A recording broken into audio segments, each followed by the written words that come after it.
انعامات اس امت کے لیے عطا فرمائے ہیں۔ سابقہ میں 313 رسول بھی دنیا میں تشریف لائے اور سوالات انبیاء اکرام علیہ السلام بھی دنیا میں تشریف لائے، اور لا محدود اور لا تعداد اللہ تعالیٰ کے مقبول بارگاہ خدا بندی اللہ کے بندے اور نیک بندے بھی اس دنیا میں تشریف لائے، لیکن جو انعام اور جو احسان اور جو کرم فرمائی رب العالمین کی کسی نبی کے امت کے ساتھ میں یا کسی اچھے انسان کے ساتھ میں یا کسی نیک بندوں کے ساتھ میں نہیں تھی، لیکن دو جہاں کے مالک میرے آقا محمد رسول اللہ صلی اللہ علیہ وسلم کے صدقے میں اللہ نے اس شان کے ساتھ میں اس امت کے ساتھ میں انعام کا معاملہ فرمایا، اور یہ انعام کی صورت میں رب العالمین نے اپنے محبوب کو اس امت کو عطا فرما دیا۔ کل کی مجلس میں ہم نے یہ بات سنی تھی، اور وابستگان خانقاہ محمدیہ آپ حضرات کے اس مجلسوں کے اندر روزانہ شرکت مبارک ہو، گویا کہ ایک چیز اور ایک عقیدہ اور ایک دل کا رخ اور دل کا میدان بن رہا ہے۔ خدا کرے کہ اس پورے مہینے کی ان مہینوں کی ان نعمتوں کو ان دولتوں کو حاصل کرنے کی سچی طلب اللہ تبارک و تعالیٰ تم کو اور مجھ کو نصیب فرمائے۔ جو احسان اور جو کرم اللہ تعالیٰ نے ہم پر اور تم پر فرمایا، میلاد کے مہینے سے پہلے ہم نے اور آپ نے رمضان کو بھی گزارا، بقرعید کو بھی گزارا، اور دوسرے مہینوں کو بھی ہم نے اور آپ نے گزارا، لیکن ان مہینوں کے اندر اس بات کا احساس تو نہیں تھا۔ ان مہینوں کے اندر اللہ تبارک و تعالیٰ نے اپنے احکامات اور اپنی شریعت اور اپنا دین عطا کیا تھا، اور اللہ بحیثیت رب کے اپنے بندوں کو ہم کو اور آپ کو گویا کہ جو رخ تھا اللہ تبارک و تعالیٰ کا کہ اگر حج ہم نے فرض کیا ہے، حج نہیں کرو گے تو ایمان کے بغیر اس دنیا سے چلے جاؤ گے۔ رمضان کے روزوں کے رکھنے کی استعداد ہو، رمضان کے روزے اگر نہ رکھو گے تو فرض کے نہ پورا کرنے پر میں تمہیں ناراض ہو کر جہنم میں داخل کروں گا۔ اور اس سے پہلے کا معاملہ معراج کے اندر رجب المرجب کے اندر میں معاملہ یہ تھا کہ میں نماز تم پر فرض کر رہا ہوں، اگر نماز کو تم ادا نہ کرو تو پھر یاد رکھ لینا کہ میرے حکم کو پورا نہ کرنے کی بنیاد پر میں تم کو، اس لیے کہ میں قہار بھی ہوں اور میں جبار بھی ہوں، اور میں نے ہی جہنم کو بنایا ہے اور میں عذاب دینے والا بھی ہوں، اس لیے میرے بندو ایک رخ اللہ تبارک و تعالیٰ نے ہمارا اور آپ کا اپنے ساتھ میں رکھا ہے بحیثیت خالق ہونے کہ ہمارا رب، ہمارا پیدا کرنے والا، ہمارا معبود کون ہے؟ کون ہے؟ اللہ کی ذات ہے کہ نہیں؟ رب العالمین ہے نا، رب العالمین ہے۔ یہ ایک ہے جس کا اقرار ہم کرتے ہیں، لا الہ الا اللہ، نہیں ہے کوئی معبود سوائے اللہ کے۔ اس کا مطلب اس مختصر خلاصے کے اندر میں یہ ہو گیا کہ ہم اللہ تیرے بندے ہیں، تو ہمارا رب اور معبود ہے، ہماری اچھائی اور برائی کا تو مالک ہے، ہماری تقدیر کا، ہمارے تقدیر کی اچھائی اور برائی کا تو خالق ہے، سب کچھ تو ہے، اے رب تیرے سوا ہمارا کوئی معبود نہیں۔ اس روح کے اعتبار سے اللہ کی عبودیت اور اللہ کی معبودیت کا اقرار کر کے ایک نسبت ہماری رب کے ساتھ میں قائم ہوتی ہے، تو وہ رب پھر ہم کو حکم دے گا کہ تم اگر ہم پر ایمان لائے ہو تو پڑھو نماز، رکھو روزہ، دو زکات، کرو حج، یہ حلال یہ حرام یہ کرو تو اس پر جزا ملے گی، اگر یہ نہ کرو تو میں سزا دوں گا، اور اتنا سزا میں عطا کروں گا کہ اگر میں ناراض ہو جاؤں گا تو میں تمہیں ابد الآباد کی جہنم کے انگاروں کے حوالے کیا جائے گا، اور جس کی سختیوں کا عالم یہ ہوگا کہ تم تاب نہیں لا سکتے۔ یوں فرمایا کہ اگر خدا کا کوئی بندہ، خدا کا بندہ ہونے کے باوجود، اللہ کو اپنا رب سمجھنے کے باوجود، اگر وہ بندہ ایک وقت کی نماز جان بوجھ کر چھوڑ دے تو رب العالمین نے فرماتا ہے کہ اس کو جان بوجھ کر نماز چھوڑنے کی وجہ سے، کیونکہ وہ نماز نہیں چھوڑ رہا ہے بلکہ میری بغاوت بڑھا رہا ہے، کہ کہہ رہا ہے کہ میں تیرا بندہ ہوں لیکن حکم میں دے رہا ہوں کہ میرے حکم کے لیے تو نماز پڑھ، اب تو نماز کا حکم دے اور میں نماز نہ پڑھوں گا۔ نماز نہ پڑھنا صرف حکم کا چھوڑنا نہیں ہے، نماز کا نہ پڑھنا خدا کی بغاوت کا اعلان کرنا ہے۔ خدا کی غضب خدا کے حکم کے توڑنے کی وجہ سے نہیں ہوتی، بلکہ جو مقابلے پر بغاوت پر آتا ہے کہ خدا کہہ رہا ہے کہ نماز پڑھ، اور نماز کے اہتمام کے لیے خدا نے مؤذن کے ذریعے سے اذانیں لگوائی، کعبۃ اللہ سے لے کر کسی دیہات کی مسجد کے میناروں سے بندوں کو یہ کہہ دیا جاتا ہے کہ جو یہ مانتے ہو کہ تم میرے بندے تم جب اپنا خالق اور مالک مانتے ہو اور اپنا رب مانتے ہو، اپنا معبود مانتے ہو اور اپنے آپ کو میرا تابعدار تم اگر اقرار کرتے ہو تو تمہارے لیے ضروری ہے کہ میرے حکم کی تابعداری کرے۔ اب اللہ تبارک و تعالیٰ نے بطور امتحان کے لیے اب اذان کے نظام کے ذریعے سے بندوں کو متوجہ فرما دیا کہ تم بھول جاؤ گے، مصروف ہو جاؤ گے، دنیا کی مشغولیتوں کے درمیان منہمک ہو جاؤ گے، غفلت کے پردے تمہارے اوپر آ جائیں گے، تو پھر اپنے اصل گھر سے لے کر کعبۃ اللہ سے لے کر دنیا کی ساری مسجدوں کے میناروں کے ذریعے سے پھر اپنے مؤذنوں کے ذریعے سے اذان کو لگوا دی کہ بندے میں تم کو اپنے حکم کے پورا کرنے کی طرف میں بلاتا ہوں۔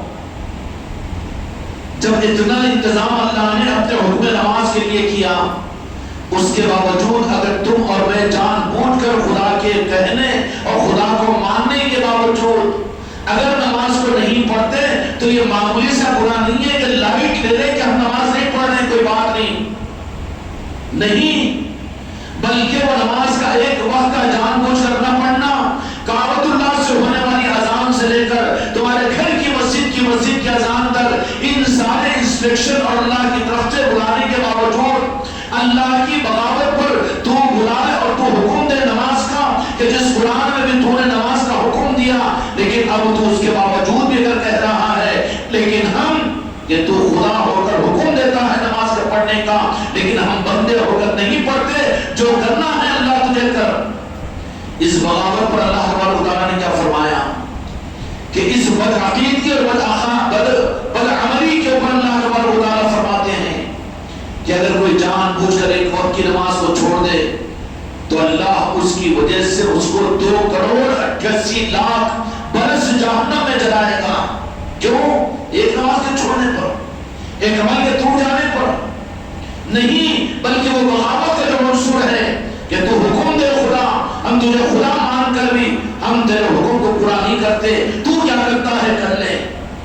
یہ نافرمانی کا اور یہ بغاوت کا جو جذبہ آدمی کے اندر نماز کے چھوڑنے پر تیار کرتا ہے، نماز کے چھوڑنے پر تیار کرتا ہے، تو اللہ تبارک و تعالیٰ بھی اس کی بنیاد پر فرماتا ہے کہ آج آپ نے زندگی کی مہلت کو گزار کر پکڑ نہیں کروں گا دنیا کے اندر میں تجھے مہلت دے دوں گا، میٹھی نیند سنا دوں گا اور تیرے کاموں میں مصروف رکھوں گا اور تیری دنیا کے اندر تو مشغول ہوگا، لیکن جب تو میرے پاس میں آئے گا تو اس وقت میں تیری اس بغاوت کی بنیاد پر اب تجھے ایسے جہنم کے اندر میں ایسے گناہ کی ہونے کی بنیاد پر ایسے عذاب میں مبتلا کروں گا کہ وہاں پر چیخ اٹھے گا اور یہ کہے گا کہ یا اللہ کہ میں نے سن بھی لیا اور دیکھ بھی لیا، اب تھوڑا سا مجھے ربنا سمعنا وعصینا فاغفر لنا کہ تھوڑا سا مجھے موقع دے دے کہ میں دنیا میں جا کر تجھے راضی کر کے آ جاؤں۔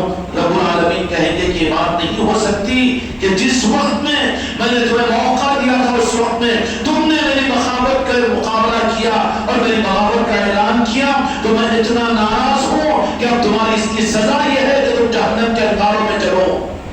جس جہنم کے انگارے کی بات تو بہت دور کی، لیکن تو جہاں کے مالک میرے آقا، ہمارا ایمان ہے ہمارے آقا کے ارشادات اور احادیث پر کہ جہنم کے انگارے رہتے ہوئے انگارے تو بہت بڑی بات ہے، لیکن فرمایا کہ جہنم کی چنگاری کو اللہ تبارک و تعالیٰ اگر اس دنیا میں ظاہر کر دے، یا فرمایا کہ ایک سوئی کے ناکے کی طرح سے اتنی جہنم کی آگ کی گرمی کو اگر اس دنیا کے اندر خدا پاک ظاہر کر دے تو مشرق سے لے کر مغرب تک سارے انسانوں کے بھیجے اپنی کھوپڑیوں میں کھولنا شروع ہو جائیں گے۔ اللہ ایسی جہنم کو بنایا ہے، اپنی اطاعت کے اوپر جنت کے لیے بنایا، اپنی نافرمانی پر جہنم کو بنایا۔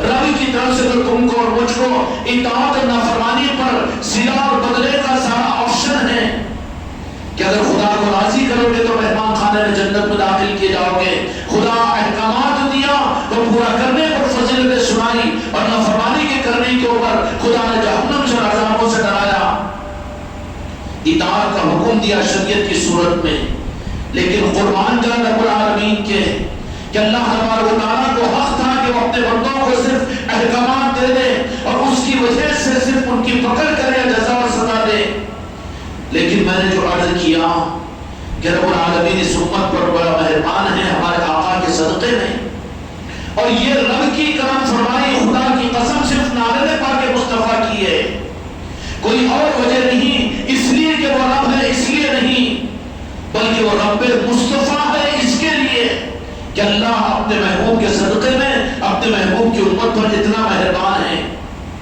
کہ سابقہ کو تو اللہ تبارک و تعالیٰ نے احکامات دیے تھے، اور احکامات کو بجا لایا تو اللہ نے آسمانوں سے من و سلوہ کا دسترخوان اتارا، اور اللہ تبارک و تعالیٰ نے ان کے لیے جنت کے لباس اتارے، اور ان کے لیے سمندروں میں راستے دیے، ان کے لیے اللہ تبارک و تعالیٰ نے باغ و بہار اور جنت کی نعمتیں زمین پر اتاری،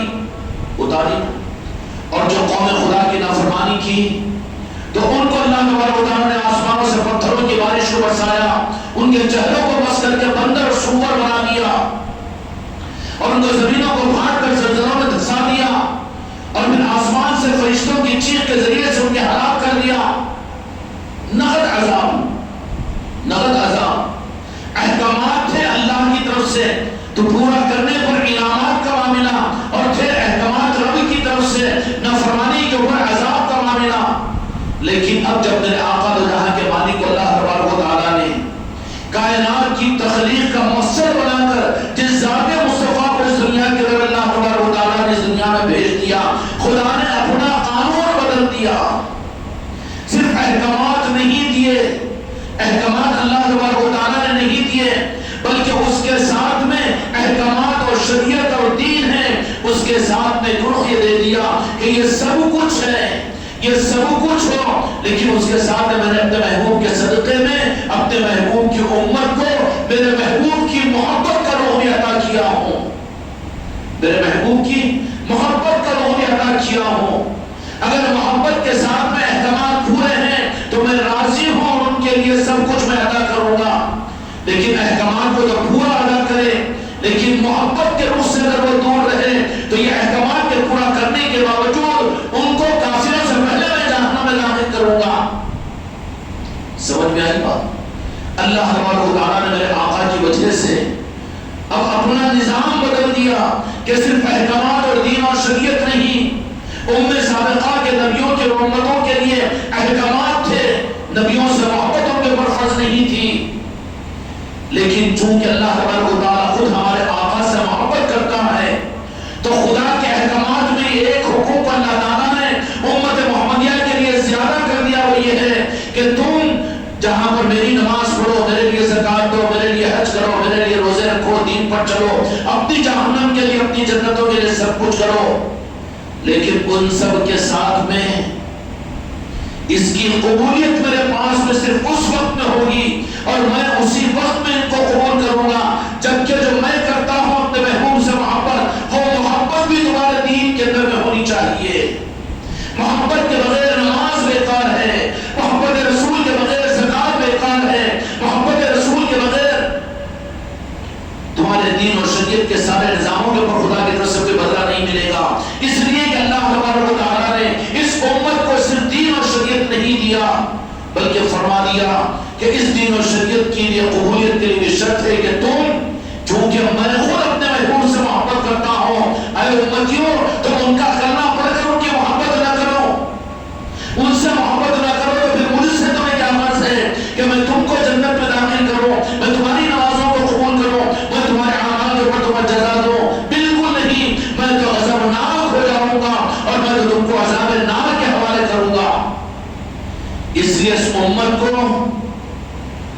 احسان کے درجے میں، انعام کے درجے میں اللہ تبارک و تعالیٰ نے اپنے محبوب کے صدقے میں اپنے محبوب کی محبت عطا فرمائی، اور محبت کے اندر خدا نے کچھ اعمال کو اضافہ نہیں فرمایا، اعمال کچھ زیادہ نہیں کر دیے، یہ نہیں فرمایا کہ تم رمضان کا ایک مہینہ روزے رکھ رہے ہو تو میرے محبوب کی محبت کی خوشیوں کا مہینہ میلاد مصطفیٰ آئے گا تو تم ایسا کرنا کہ رمضان میں تو 14-15 گھنٹے کا روزہ، لیکن میرے محبوب کی محبت میں تم 24 گھنٹے کا روزہ رکھو۔ حکم نہیں دیا اللہ نے، حکم کو ثابت کر دیا، بلکہ خدا پاک کو اپنے محبوب سے محبت کا کیا رخ ہے، خدا ہم کو بات کو سمجھنے کی توفیق عطا فرمائے، اللہ اس محبت کے جوہر کو حاصل کرنے کی توفیق عطا فرمائے۔ فرمایا کہ محبت میں تو احکامات کو بھی ثابت کر دیتا ہوں، یا اللہ بھی تیرا کیا حکم ہوگا؟ یہ حکم نہیں ہے کہ رمضان میں میرا حکم روزے کا کیا ہے؟ روزہ کس کا حکم ہے؟ نماز کس کا حکم ہے؟ اللہ کا حکم ہے نا، میرے مصطفیٰ کا حکم نہیں ہے۔ اور اللہ نے میرے مصطفیٰ کو بھی حکم نہیں دیا کہ تم نماز میرے مصطفیٰ پر فرض اللہ نے نہیں کیا، روزے میرے مصطفیٰ پر فرض اللہ نے نہیں کیا، اس لیے کہ وہ تو محبوب رب العالمین ہے۔ امت کو نمونہ دینے کے لیے خود میرے آقا نے کر کے بتایا، یہ الگ چیز ہے، لیکن میرے آقا پر فرض نہیں تھی نماز، دین اور شریعت میرے آقا پر فرض نہیں تھی۔ وہ تو بھیجے جانے سے پہلے، خلقت کائنات سے پہلے، قرآن پاک کے نزول اور قرآن پاک کے بننے سے پہلے اللہ نے تو میرے آقا کو اپنا محبوب بنا دیا تھا۔ سمجھ گئے بات؟ اس لیے کہ احکامات اس لیے دیتے تھا کہ احکامات پورے ہو تو میں ان سے محبت کروں، جبکہ محبت خدا نے اپنے محبوب سے پہلے کی، اور کتنی محبت، کیا انداز میرے آقا کے ساتھ محبت کا، کیا انداز کہ سب سے پہلے میرے آقا کی تعریف بیان کرنے والی ذات، اور سب سے پہلے میرے آقا کی حمد اور میرے آقا کی محبت کا اظہار کرنے والی ذات کوئی انبیاء نہیں، کوئی صدیقین نہیں، کوئی شہداء نہیں، کوئی صالحین نہیں، اور کوئی عاشقین نہیں، کوئی نعت خواہ نہیں، اور کوئی نعت پڑھنے والا نہیں، بلکہ سب سے پہلے میرے مصطفیٰ کی محبت میں اگر نعت اگر پڑھی ہے تو وہ رب العالمین نے پڑھی ہے۔ اس لیے اللہ تبارک و تعالیٰ نے اپنے نور کے حصے سے میرے مصطفیٰ کے نور کو اور وجود مصطفیٰ کو ظاہر فرمایا۔ وہ نور چمک رہا تھا، عرش منور ہو رہا تھا، رب العالمین کا دل آ گیا، اور آنے کے بعد اللہ تبارک و تعالیٰ جب متوجہ ہوا اس نور کی طرف میں، اس نور کی طرف میں متوجہ ہوا تو فرمایا، جیسے ہی اللہ تعالیٰ نے توجہ فرمائی، اللہ تبارک و تعالیٰ نے فرمایا کہ یا محمد، کیا فرمایا؟ یا محمد۔ تو نور مصطفیٰ کے اندر میں سے جیسے ہی میرے آقا کے اسم مصطفیٰ، اسم مبارک کو اللہ تبارک و تعالیٰ نے محمد کے معنی کہ بہت زیادہ تعریف کیا ہوا، اور تعریف کرنے والا تعریف کرنے ہی کو تو نعت کہیں گے نا، یہ تو بعد کے ناکاہوں کو خیرات ملی ہے اپنی آخرت بنانے کے لیے، نعرہ پاک مصطفیٰ پر پہنچنے کے لیے۔ سب سے پہلا نعت تھا تو میرے مصطفیٰ کا، قیامت اور عرش کے اوپر اللہ کی ذات تھی، کہا کہ میرے محبوب تم ایسے ہیں کہ جو سب سے زیادہ تعریف کیے ہوئے ہیں۔ اللہ تبارک و تعالیٰ کے پاس جب اللہ تعالیٰ نے جب میرے آقا کی تعریف فرمائی، محمد کہا، تو پھر دو جہاں کے مالک میرے آقا نے فرمایا کہ یا اللہ میں تیرا عبد ہوں اور تو میرا رب ہے، تو میرا رب ہے۔ رب کہا کہ مجھے بھی تو پہچاننے والا آ گیا، اے رب تجھے پہچاننے والا کوئی نہیں تھا، نہ لوح و قلم تھا، نہ قرآن تھی، نہ دین تھا، نہ شریعت تھی۔ اچھی طرح سے کان کھول کر سن لو کہ رب کو پہچاننے والا کوئی نہیں تھا۔ اگر سب سے پہلے اگر کسی نے رب کو پہچانا، میرے دوستو خدا کی قسم، وہ میرے مصطفیٰ کی ذات ہے۔ پھر مکالمہ آگے بڑھا، میرے آقا دو جہاں کے مالک اور رب العالمین کا رشتہ اور قریب ہوا۔ قریب کیا تھا ہی ہے، ایک نور کے دو نام ہیں، دو رخ ہیں، ایک طرف میں لا الہ الا اللہ ہے تو دوسری طرف میں محمد رسول اللہ ہے، درمیان میں کوئی فرق نہیں، کوئی کاٹ نہیں، اور کوئی علیحدگی نہیں، کوئی دوسرا فارمولا نہیں۔ جو اس درمیان میں فرق کو لائے گا، رب کی نظام کے اندر میں وہ دشمن قرار دیا جائے گا۔ شیطان کا جرم صرف یہی رہا کہ تو رب ہے، سجدہ میں تیرے لیے کرو، لیکن یہ عبد ہے محمد صلی اللہ علیہ وسلم، میں کیوں کروں؟ تو رب نے کہا کہ وہ کیسا عبد ہے وہ میں جانتا ہوں، اے لعین تیری 60 کروڑ برس کی عبادت کو رب اپنے پیروں کے نیچے، مجھے تیری عبادت سے کوئی مطلب نہیں، مردود کر دیا اور لعنتی بنا دیا قیامت تک کے لیے۔ رب کو پہچاننے والی ذات اگر کسی اور کی رہی تو سب سے پہلے تو میرے مصطفیٰ نے پہچانا، اور رب کو ماننے والے جتنی عبادتیں، جتنا ذکر، جتنا اذکار، اور جتنا حج، اور جتنے روزے، اور جتنے اللہ کا ذکر، جتنی اللہ کی تعریف اور تدبیر اور تذکیرات اور تبدیل ہوگی، خدا کی قسم یہ سب کچھ بعد، لیکن سب سے پہلے رب کو پہچاننے والی اگر کوئی ذات تھی تو وہ میرے مصطفیٰ کی ذات تھی۔ کہا کہ لا الہ الا اللہ، نہیں ہے کوئی تیرے سوا معبود کے، تیرے سوا کوئی معبود نہیں ہے، یا اللہ میں تجھ کو اپنا معبود مانتا ہوں۔ رب نے کہا کہ بس میرا حق ادا ہو گیا، اب یہ چراغتی نماز پڑھ کے اپنا ذکر کر کے اپنا مرید بن کر اپنا پیر بن کر ہم اللہ کو راضی کریں گے، بازو ہٹ۔ اللہ کو راضی اس دن ہو چکا جس وقت میرے مصطفیٰ نے کہا لا الہ الا اللہ۔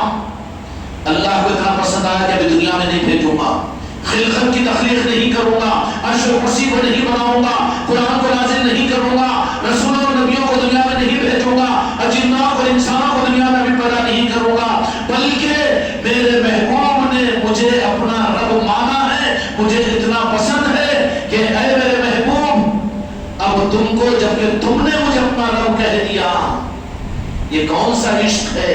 میرے مصطفیٰ کا اللہ کا معاملہ ہے۔ اگر آج آگے پڑھی جا رہی ہے، محفل میلاد ہو رہی ہے، تو سبھی تو خوش ہوں گے سوائے ایک کے یا ایک والے کے، ایک والے کے، یا پھر سبھی تو خوش ہوں گے۔ خدا کی قسم حشرات الارض محفل میلاد پر خوش ہوتے ہیں، زمین کے ذرات خوش ہوتے ہیں، آسمانوں کی بارشیں خوش ہوتی ہے اور آسمان کے تارے چھلملاتے ہیں، اس لیے کہ وہ اس حقیقت کو جانتے ہیں۔ جب میرے آقا نے فرما دیا کہ لا الہ الا اللہ، یہ کس کی زبان مبارکہ کلمہ ہے نکلا ہوا؟ سب سے پہلے میرے مصطفیٰ کی زبان کا، آدم علیہ السلام کا نہیں ہے، گستاخی نہیں نبیوں کی، لیکن تفاخر بتا رہا ہوں میرے آقا کا۔ آج ہم ان کا کلمہ پڑھ کر ان کی عظمتوں سے ہمارے دل خالی، تو یہ منافقت کی پہچان ہے۔ اور پھر ایک لیول کے اوپر اتنی محبت ہم کرتے ہیں، ارے تیرا دل دل نہ رہے، تیرا وجود وجود نہ رہے، تو اپنے کو بھول جا میرے محبوب کی محبت میں، تب تو تیرا عشق پکا ہے اور تیرے عشق کا سچا ثبوت ہے۔ جس کو اپنا ہوش رہے وہ کہاں کا عاشق ہے؟ وہ تو بناوٹی ہے، مکار ہے۔ عشق مصطفیٰ کھیل و تماشا نہیں ہے، عشق مصطفیٰ کھیل و تماشا نہیں ہے، اور کوئی میرے مصطفیٰ کے عشق کا حق ادا کر ہی نہیں سکتا، کوئی ادا کر بھی نہیں سکتا۔ نہ سید ابوبکر صدیق رضی اللہ عنہ کر سکتے ہیں، نہ کوئی اور صحابہ کر سکتے ہیں، نہ کوئی اور اولیاء کر سکتے ہیں۔ میرے مصطفیٰ کے عشق کا کرنے والا تو صرف ایک رب رہا ہے کہ جس نے حق ادا کیا۔ مصطفیٰ ان سے خوش ہے اور اللہ میرے مصطفیٰ سے خوش ہے۔ ہم درمیان میں کیوں آئے؟ اس لیے کہ ہم نالنے پاک مصطفیٰ والے ہیں، زیادہ حماقت نہیں کرنا اپنے لیے، ہماری اوقات اس سے زیادہ کی نہیں ہے، اسی پر ہم کو بہت کچھ مل جائے گا۔ خدا کی قسم خدا جنت کو دنیا میں نچھاور کر دے گا، اپنی رضا کا پروانہ دے دے گا، اگر تم اور میں اپنے دل کے ساتھ میں اگر میرے مصطفیٰ کے دائرے پاک کے قریب اگر پہنچ جائے تو جنت آ کر طواف کرے گی، ملکوت کا نظام ان کا آ کر طواف کرے گا، ان کے بستروں پر ان کی خدمت کرے گا۔ نحن اولیاؤکم فی الحیات الدنیا وفی الآخرہ ولکم فیہا ما تشتہی انفسکم ولکم فیہا ما تدعون تتنزل علیہم الملائکۃ الا تخافوا۔ ہم فرشتوں کو نازل کرتے ہیں۔ فرشتے کون ہیں جی؟ 5 وقت کے نمازی، روزانہ 200 مرتبہ ذکر کر لینے والے، یا 3 پارے کی تلاوت کرنے والے، یا 5 حج کرنے والے، 10 عمرے کرنے والے، یا مہینے کے اندر 50 لاکھ روپے صدقہ خیرات کرنے والے۔ فرشتے کون ہیں؟ ان کا معیار کیا ہے؟ کہ جب سے پیدا ہوئے ہیں جب تک رہیں گے اس وقت تک یہ خدا کی نافرمانی نہیں کر سکتے۔ ایسی نورانی مخلوق، تو پھر وہ کس درجے کا نورانی رکھو، وہ کون سا قائم مقام کا ہوگا کہ اللہ تبارک و تعالیٰ ایسی نورانی مخلوق کو ان لوگوں کے پاس میں جو دنیا کے اندر میں رہتے ہیں، آخر ان کی ڈگری کیا ہے، ان کا عہدہ کیا ہے، اور ان کی قربانی کا معیار کیا ہے، آخر وہ کس مقام کے، کیا وہ نبی ہے؟ نہیں۔ شہید ہے؟ نہیں۔ کیا وہ رسول ہے؟ نہیں۔ پھر کیا ہے؟ کہ صرف وہ ہے کہ جن کی آخری منزل نام پاک مصطفیٰ ہے، اور جو نام پاک مصطفیٰ کو اپنی منزل بناتا ہے، خدا کی قسم خدا اس کو ولایت کا مقام عطا کرتا ہے۔ اور پھر وہ ولایت کا مقام نام پاک مصطفیٰ کا صدقہ ہوتا ہے۔ کیا ہوتا ہے؟ گم ہوتا ہے اس نعرہ پاک مصطفیٰ، اس کو اس کے علاوہ کچھ نظر نہیں آتا، اس کو اس کے سوا کچھ سمجھ میں نہیں آتا، نہ اس کو جنت کا ہوش ہوتا ہے، نہ جہنم کا خوف ہوتا ہے، نہ دنیا کا بھید بھاؤ ہوتا ہے۔ اس کی نظریں تو ہمیشہ کہو کہاں رہتی ہیں؟ یا مصطفیٰ یا مصطفیٰ یا مصطفیٰ۔ اور جن کے دل نعرہ پاک مصطفیٰ میں پڑ جائیں، اس روئے زمین کے اوپر وہ خوش نصیب بندے ہوتے ہیں، وہ دنیا میں پھیلے ہوئے ہوتے ہیں۔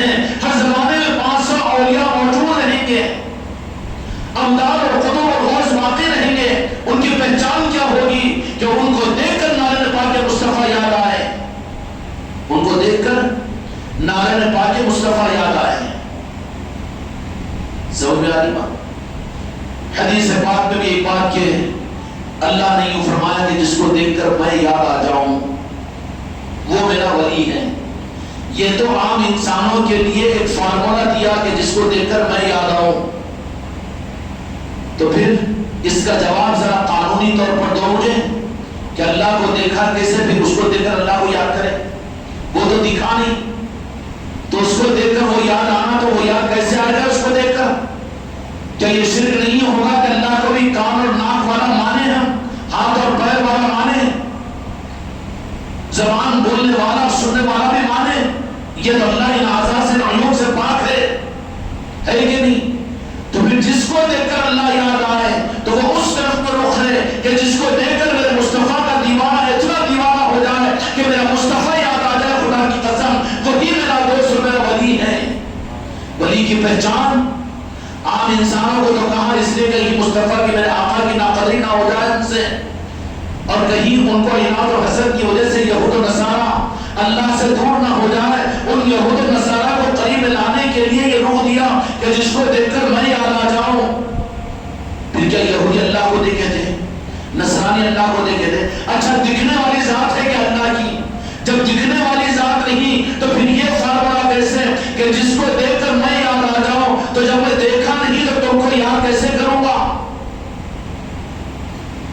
پھر آپ نے مجھے دیکھا ہے تو اگر میرے بچے کو آپ نے دیکھا اگر مشاورت ہے، ارے ان کو دیکھتے ہیں کہ باپ یاد آتے کہیں گے نا. ہاں کوئی ایک اجنبی آدمی کو دیکھ کر آپ یہ تو نہیں کہہ سکیں کہ جب کہ مجھے دیکھے نہیں ہیں تو عادلان کے وہ خاقہ محمدی کے طرف جو رہتے ہیں انہوں یاد آتے ہیں، نہیں کہے گا نا. وہ شناسائی ضروری ہے یاد آنے کے لیے. شناسائی خدا نے اپنی نہیں کروایا. یہ ہے معرفت کی باتیں. خدا کرے کہ اپنے علم کے معرفت کے دھوکے سے ہم کو نکلنے کی توفیق عطا فرمائے.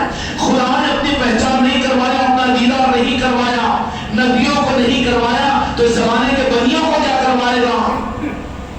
اپنے مقربوں کو نہیں کروایا تو اس زمانے کے بدعقیدوں کو کیا کروائے گا وہ اپنا دیدار؟ خدا تو خود چھپا ہوا ہے، گنج مخفی تھا، گنج مخفی ہے. پھر اللہ تبارک و تعالیٰ سے پوچھے اس مسئلے کا حل. پوچھنا نہ رب ہے ہمارا، وہ پالن ہار ہے ہمارا، 70 سے زیادہ محبت رکھنے والا ہے. اللہ تعالیٰ نے حدیث قدسی میں فرمایا کہ میں گنج مخفی تھا، میں چھپا ہوا خزانہ تھا. میں نے چاہا کہ اپنے کو ظاہر کروں تو میں نے اپنے محبوب کو ظاہر کیا. تو محبوب کو ظاہر کیا مگر تو کہاں ظاہر ہوا؟ محبوب کو تو ظاہر کیا لیکن تو کہاں ظاہر ہوا؟ کہ اللہ تبارک و تعالیٰ آدم علیہ السلام کے زمانے میں ظاہر ہوا اور وہ زمین کے اوپر کیا اللہ تبارک و تعالیٰ کو بے پردہ کسی نے دیکھا یا کسی کو وہ دکھا؟ لا یدرک الابصار کہ مجھے کوئی آنکھ نہیں دیکھ سکتی اور کوئی میرے اپنے سر کی آنکھوں سے مجھے دیکھ نہیں سکتا. وہ خدا تو چھپا ہوا تھا اور آج بھی چھپا ہوا ہے. خدا کی قسم ہماری تمہاری قبر میں بھی چھپا رہے گا. اس کے دکھنے کا وقت تو میرے مصطفیٰ کے ساتھ قیامت کے میدان میں مقام محبوب پر عرش الہی پر جلوہ گر ہو کر اپنے محبوب کے ساتھ میں خود کو ظاہر کرے گا. دکھائی کہاں وہ؟ پھر اللہ نعوذ باللہ الزام نہیں لگائیں گے، نہ کافر ہو جائیں گے. خدا تو جھوٹ نہیں بول سکتا لیکن کہا کہ میں اپنے کو ظاہر کرنا چاہا، میں چھپا ہوا خزانہ تھا، میں نے چاہا اپنے کو ظاہر کرنا. تو پھر میں نے اپنے کو ظاہر کرنے کے لیے کس ذات کو وجود بخشا؟ وہ میرے آقا دو جہاں کے مالک محمد رسول اللہ صلی اللہ علیہ وسلم کی ذات ہے. خوشیاں مناؤ، میلاد کی خوشیاں منانے والوں، یہ مہینہ کون سا مہینہ ہے؟ تم کو اس مہینے میں ایمان ملے گا. 11 مہینوں میں اسلام ملے گا. تمہارے 11 مہینے اسلام کو یاد دلائیں گے. تمہارا یہ ایک مہینہ تمہارے ایمان کی پہچان کروائے گا. جن مسجدوں میں، جن مسلمانوں کے چہروں پر اور جن کے گھروں میں میلاد مصطفیٰ کی خوشیاں ہیں، عرش والے دیکھتے ہیں، فرشتے دیکھتے ہیں کہ یہ مسلمان نہیں بلکہ مسلمانوں کے اندر یہ وہ قسم ہے جو مومن ہے، جن کو اللہ مومن کہتا ہے. اللہ کے پاس سے مومن کا معیار اپنے محبوب کی سچی محبت ہے، عمل نہیں ہے. عمل تو منافق بھی کرتے ہیں، عمل تو یزیدی بھی کرتے ہیں، مردود بھی کرتے ہیں، عمل تو شیطان بھی کیا ہے. پھر مومن کی پہچان صرف عشق مصطفیٰ ہے.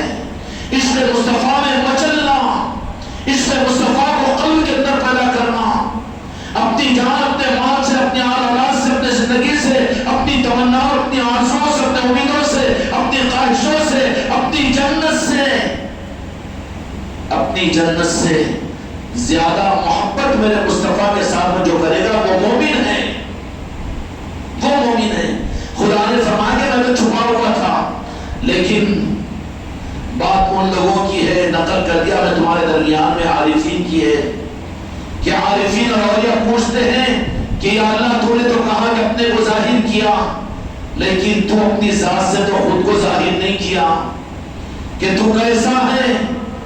کہہ دیا کہ تو مجھے نہیں دیکھ سکتے. لن یدرک الابصار، موسیٰ علیہ السلام کو تو نظر نہیں آیا ان کی دعا پر، تو پھر تو ہم کو کیا نظر آئے گا؟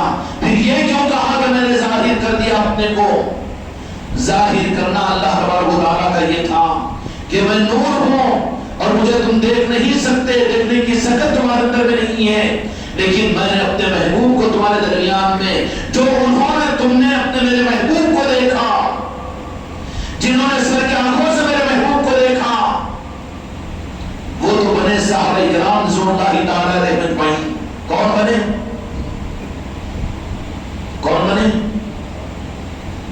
اور انبیاء گستاخی بے ادبی نہیں کرتے ہیں، اور بے ادبی کا چاپٹر کانسیپٹ ہمارے پاس میں ہے ہی نہیں.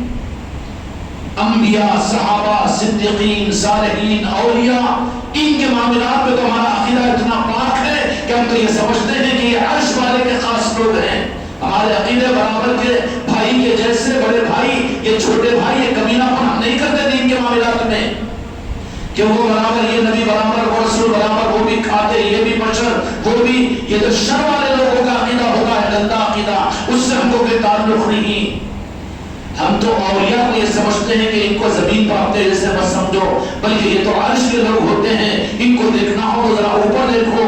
تو جن کی احتیاط اولیاء کے لیے ہو تو پھر صحابہ کے لیے کیا کہنے؟ صحابہ کے لیے احتیاط ہو تو نبیوں کے بارے میں کیا احتیاط، اور نبیوں کے بارے میں ہو تو امام الانبیاء اور اللہ کے محبوب حضرت محمد مصطفیٰ صلی اللہ علیہ وسلم کی ذات کے بارے میں کیا. ارے وہاں پر جا کر تو عاشق اور صحیح عقیدہ تو نمک جیسے پانی میں کھل جاتا ہے نا. کوئی میرا بھی علم، میرا بھی عمل، میری بھی شخصیت، میں بھی پیر، میں بھی مرید، میں بھی امام، میں بھی نمازی، میں بھی تہجد گزار، اور میں بھی روزے رکھنے والا. ارے یہ تو کھل جائے گا نام پاک مصطفیٰ پر. اس کو تو خود اپنا بھی ہوش نہیں ہوگا. اگر بے ہوش ہو جائے تو وہی ہوش والا ہے خدا کی نظر میں. اور جن کو اپنی نمازیں یاد رہی، جن کو اپنا ذکر یاد رہا، جن کو اپنے روزے یاد رہے، اور جن کو اپنے اعمال یاد رہے، اور جن کو اپنی تلاوت یاد رہی، ارے تو جو ابھی اپنے کو یاد رکھا ہوا ہے، ابھی تو میرے مصطفیٰ کے نالے پاک پر کھلا نہیں ہے، تو میں تجھے تو بھولا ہوا ہوں. یاد رکھنے والا کون تھا؟ 60 کروڑ برس کی عبادت یاد رکھا تھا، لکھ کر رکھا تھا. کہا کہ ہر رازو نہیں، یاد رکھنا وہاں نہیں جمتا. قبولیت کی پہچان یہ ہے کہ قبولیت والا وہ ہوگا بہت کچھ ظاہری طور پر کرے گا، لیکن کرنے کا کانسیپٹ اور کرنے کا مقام اور کرنے کی بنیاد میرے مصطفیٰ کی محبت ہوگی. نماز کیوں پڑھتے ہو؟ خدا کی قسم محمد مصطفیٰ کی محبت میں. حج کیوں کرتے ہو؟ مدینے کی زیارت کی نیت کے ساتھ میں. روزے کیوں رکھتے ہو؟ اس لیے کہ میرے مصطفیٰ نے کہا ہے رکھنے کے لیے. نہیں اللہ کا حکم، اللہ نے مصطفیٰ کو حکم دیا، تم کو مجھے تو مصطفیٰ دیے ہیں کہ نہیں دیے. اب اگر یہ کہے ڈائریکٹ اللہ تو بیچارہ بڑے خطرے والا ہے نا جی. اللہ کہے گا کہ میں تو تجھے دیا نہیں تھا. اللہ تو کہہ دے گا بچنے کے راستے میں، اللہ تو یہ کہہ دے گا میں تو تجھے دیا نہیں تھا. اب جن کے ذریعے سے دلایا تو ان کو یہ پہچاننا تو میں تجھے کہاں پہچانوں گا؟ ہوگا کہ نہیں ہوگا سوال؟ خدا کی قسم رب کی پہچان میرے مصطفیٰ کی پہچان ہے. رب کی رضا، خدا کی قسم میرے مصطفیٰ کی رضا ہے. جو میرے آقا کے نام پاک کو چھوڑ کر حماقت کرے اور بڑے بڑے قرابے مارے کہ ہم ایسے نمازی، ایسے دیندار، ہم ایسے پیر، ہم ایسے ذکر کرنے والے ہیں، تجھ سے زیادہ تو تیرے لیے نمونہ بنا دیا رب نے شیطان کو. اس سے بڑا ہونے کا دعویٰ نہیں کر سکے گا. عبادت میں اس سے تو پنگا نہیں لے سکے گا، علم میں اس سے بڑا پنگا تو نہیں لے سکے گا. کوئی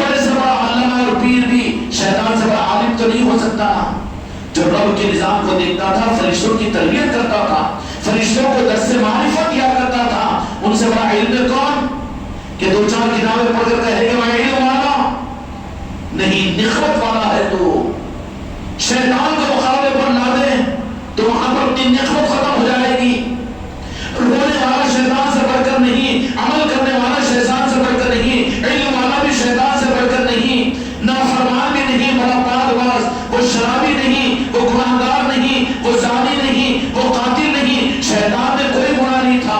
یہ پاپڑ غلیظ میں تو کتنا رہتا ہے، جو دیکھ رہا ہے اس سے بچتا ہے، اور جو نہیں دیکھنے والے، کچھ نہیں کرنے والے، ان سے چھپتا ہے، جو دیکھ رہا ہے اس سے یہ بچنے کی کوشش نہیں کرتا، تنہائیوں میں گناہ کر لیتا ہے، دلوں میں وسوسے پیدا کر لیتا ہے۔ تو جس کے ہاتھوں میں کچھ نہیں ان سے چھپ رہا ہے، اور جس کے ہاتھ میں سب کچھ ہے اس کو دکھ رہا ہے، یہ تو بے وقوف ہے۔ یہ لوگ دیکھ رہا ہے تو لمبی نمازیں پڑھ رہا ہے، دعائیں مانگ رہا ہے، آنسو بہا رہا ہے لوگوں کے بتانے کے لیے، ارے یہ تو کمینہ ہے اپنے عملوں میں، اس کا رخ صحیح نہیں ہے، اس لیے کہ حق نہیں ملا، حق کا راستہ اس کو نہیں ملا، اس کا راستہ کٹ ہے، ابھی کاربن درمیان کے اندر میں ہے، اور وہ کاربن کیا ہے کہ اللہ کے پاس قبولیت کا راستہ صرف نالے پاک مصطفیٰ ہے۔ جو تمہارا ہے میرے محبوب وہ میرا ہے، جو تمہارا نہیں وہ میرا نہیں۔ اب رب سے عارفین اور اولیاء پوچھتے ہیں کہ یا اللہ تو نے کہا کہ میں کنز مخفی تھا، چھپا ہوا خزانہ تھا، اور میں نے چاہا اپنے کو ظاہر کرنا تو میں نے اپنے محبوب کو ظاہر کیا، تو پھر تو کا ظاہر ہوا؟ تو رب ان کو آہستہ سے جواب دیتا ہے کہ جس نے مسجد نبوی کے ممبر پر میرے مصطفیٰ کو دیکھنا گویا کہ اس نے مجھے دیکھا ہے، جس نے میرے محبوب کو یاد کیا اس نے مجھے یاد کیا، جس نے میرے محبوب سے محبت کی اس نے مجھ سے محبت کی، جس سے میرے محبوب راضی، خدا کی قسم خدا کہتا ہے کہ میں اس سے راضی۔ اور احتیاط کی بات عرض کروں، عقیدے کو محفوظ رکھ کے سنو، انبیاء اکرام علیہ السلام کو بھی نبوت کی خیرات میرے مصطفیٰ کے نعرے پاک کے بغیر نہیں ملی۔ ان کی نبوت کی شان اپنی جگہ ہے، لیکن یہ بدعقیدہ نہیں بننا کہ موسیٰ علیہ السلام بھی ایک نبی تھے تو میرے آقا کے لیول پر لے کر آ کر رکھے کہ وہ بھی نبی، نعوذ باللہ یہ بھی نبی نہیں ہو سکتا۔ ان کے نبیوں کی نبوت کی شان میں بھی میرے مصطفیٰ کا دیدار شامل ہے، اس لیے کہ جو نبی کی گستاخی ہوگی، ادب کا مقام ہے، لیکن نبی بنتے ہی وہ ہیں جو اپنے سے زیادہ میرے مصطفیٰ سے محبت کرنے والے ہو۔ قرآن پاک شاہد ہے اس کے اوپر۔ اہل میثاق کے آدم اللہ تبارک و تعالیٰ نے نبیوں سے کار نبوت میں ذمہ داری دی کہ تم اپنی نبوت کا اعلان، اپنی نبوت کا نظام چلانے کے ساتھ میں تمہاری ذمہ داری ہے کہ تم اعلان کرو میرے حبیب اور میرے محبوب کی آمد کا، اور ان کے ولادت کا، اور ان کے مولود کا، کہ تمام سوالات نبیوں نے اس روئے زمین پر اپنے زمانوں میں، موسیٰ علیہ السلام اپنے زمانے میں، عیسیٰ علیہ السلام اپنے زمانے میں، آدم علیہ السلام اپنے زمانے میں، ہر نبی نے روئے زمین پر جو عبادت رب کی ہے وہ میلاد مصطفیٰ کی ہے۔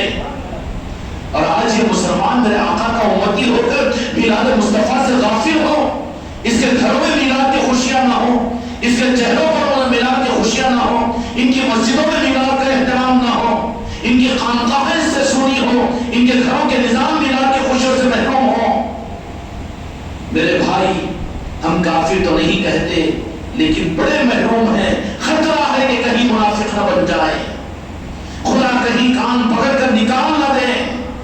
یہ معمولی چیز نہیں ہے، یہ چھوٹا مرض نہیں ہے، اس کو معمولی چیز مت سمجھو، بلکہ یہ بہت بڑے مرض کی پہچان ہے۔ یہ یوں سمجھ لو کہ کینسر کا وائپسی ٹیسٹ ہوتا ہے نا، کہ کوئی حصہ کاٹ کر ٹیسٹ کیا جاتا ہے، جراثیم کو معلوم کیا جاتا ہے۔ میلاد پاک کی محفلیں اس کا اہتمام کہ تمہارے میرے اندر کی کینسر کا ٹیسٹ ہے۔ یہ اللہ نے محفل میلاد اور میلاد پاک کا یہ مہینہ کیا ہی اس لیے ہے تاکہ اللہ روئے زمین کے وہ پھیلے ہوئے سارے مسلمانوں میں جو مومن ہیں ان کی پہچان دنیا میں ظاہر کر دے۔ کیا کر دیں؟ اور خدا کا نظام ہے اور بات بھی اصول کی یہی ہے کہ جن کو کامیاب کرنا ہوتا ہے ان کا امتحان لیا جاتا ہے، اور اور جن کو بتا دیا جائے ان کا امتحان کہاں؟ تو یہ کہتے ہیں بیچارے بھولے بھولے بھالے. اچھا یہ اتنے بھولے نہیں، یہ تو ہے کولے. معلوم ہے ان کو زیادہ دور کی بات نہیں، ہم ہمارے آقا سلطان الہند خواجہ خاقان خواجہ غریب نواز کا حوالہ اس معاملے میں نہیں دیں گے ہم، کیونکہ وہ تو 800 برس سے چراغ مصطفیٰ کو اس ملک ہندوستان میں، خدا کی قسم ہندوستان کے کسی ذرے پر اگر کلمے کا نور ہے تو میرے غریب نواز کا صدقہ ہے، خدا کی قسم. لیکن اس روئے زمین کے اوپر صرف ابھی 98 سال نہیں ہوئے جس ارض مقدس کو مکہ اور مدینے کی سرزمین تم کہتے ہو کہ نہیں کہتے ہو؟ اور مانتے ہو نا، حنفی بھی ہو کر جا کر 4-6 مہینے سعودیہ میں رہ جائے تو یوں وہاں کرنا شروع کرتا ہوں دیکھ کر سعودیہ والوں کا دین قبول کر لیا ہوتا، بغیر ٹوپی کے نماز، جرسی پہ نماز، پینٹ پر نماز، رنگ بدل دیتا ہے. ارے بابا دنیا کی قومیں تو اسلام کو قبول کر کے اسلام کو قبول کرتی ہے، تو مسلمان کون سے اسلام کو قبول کر رہا ہے؟ کیا سعودی حکومت کی؟ چل ہم تجھے سعودیاتی کا سبق سنا دیتے ہیں. ہم کہاں سنا تیرے اندر میں برداشت کہاں ہے کہ سامع پاک کے پاس میں میلاد مصطفیٰ کا اہتمام کیسے ہوتا؟ اگر آنکھیں آج خیرات مان سامع پاک کے آستانے پر جا کر آج ان کے اس دنیا سے پردہ ہونے کے بعد بھی اولیاء کے آستانوں کے اندر میں جشن میلاد کا نظام ہی کچھ عجیب ہوتا ہے. اور اس وقت میں اولیاء پورے کے پورے مدینے کی طرف میں متوجہ رہتے ہیں. اولیاء کی باتیں تم کو کہاں سمجھ میں آئے گی؟ لیکن تم کو تمہارے استادوں کی بات اگر کہے تو کم از کم سمجھ لو، آسان ہوگا نا. دھوکہ مت دو امت کو. ارے کم از کم کوشش کرو، امت کی ہمدردی تمہارے اندر میں ہے. کلمہ پڑھنے والے کو تو اپنا بھائی سمجھتے ہو اور اس کو نیند میں سٹھا کر جا کر نماز کی ترغیب دیتے ہو، تو کم از کم اتنا تو کرو کہ محفل میلاد کے خوشیاں اس کو دینے والے بنو تم. کیوں تمہاری گشت میلاد مصطفیٰ کے لیے نہیں ہو رہی ہے؟ اور کیوں یاد مصطفیٰ کی محفلیں تمہارے گھر میں نہیں ہو رہی ہے؟ تمہاری مسجدوں کے گھر میں کیا یاد میلاد کی محفلیں کیوں نہیں ہو رہی ہے؟ کیا کوئی اضافی اور کوئی بدعت کا نظام ہے؟ اس زمانے کے جو اپنے آپ کو ٹھیکیدار سمجھتے ہیں دین کے، کسی کو ٹارگٹ مت بناؤ. لیکن اگر اپنے اندر میں کمیاں اور خرابی ہم جو کہتے ہیں وہ اپنے اندر میں کے خرابیوں کو نکالنے کے لیے کہتے ہیں. ہم دوسروں پر تنقید کرنے کے لیے نہیں بیٹھے، مناظرے کرنے کو ہم نہیں بیٹھے. ہمارا وہ نظام ہی نہیں ہے کہ ہم دوسروں پر انگلی اٹھائیں اور دوسروں کو برا بولیں. لیکن برائی کو تو برائی بولیں گے نا، برائی کو تو برائی بولیں گے نا.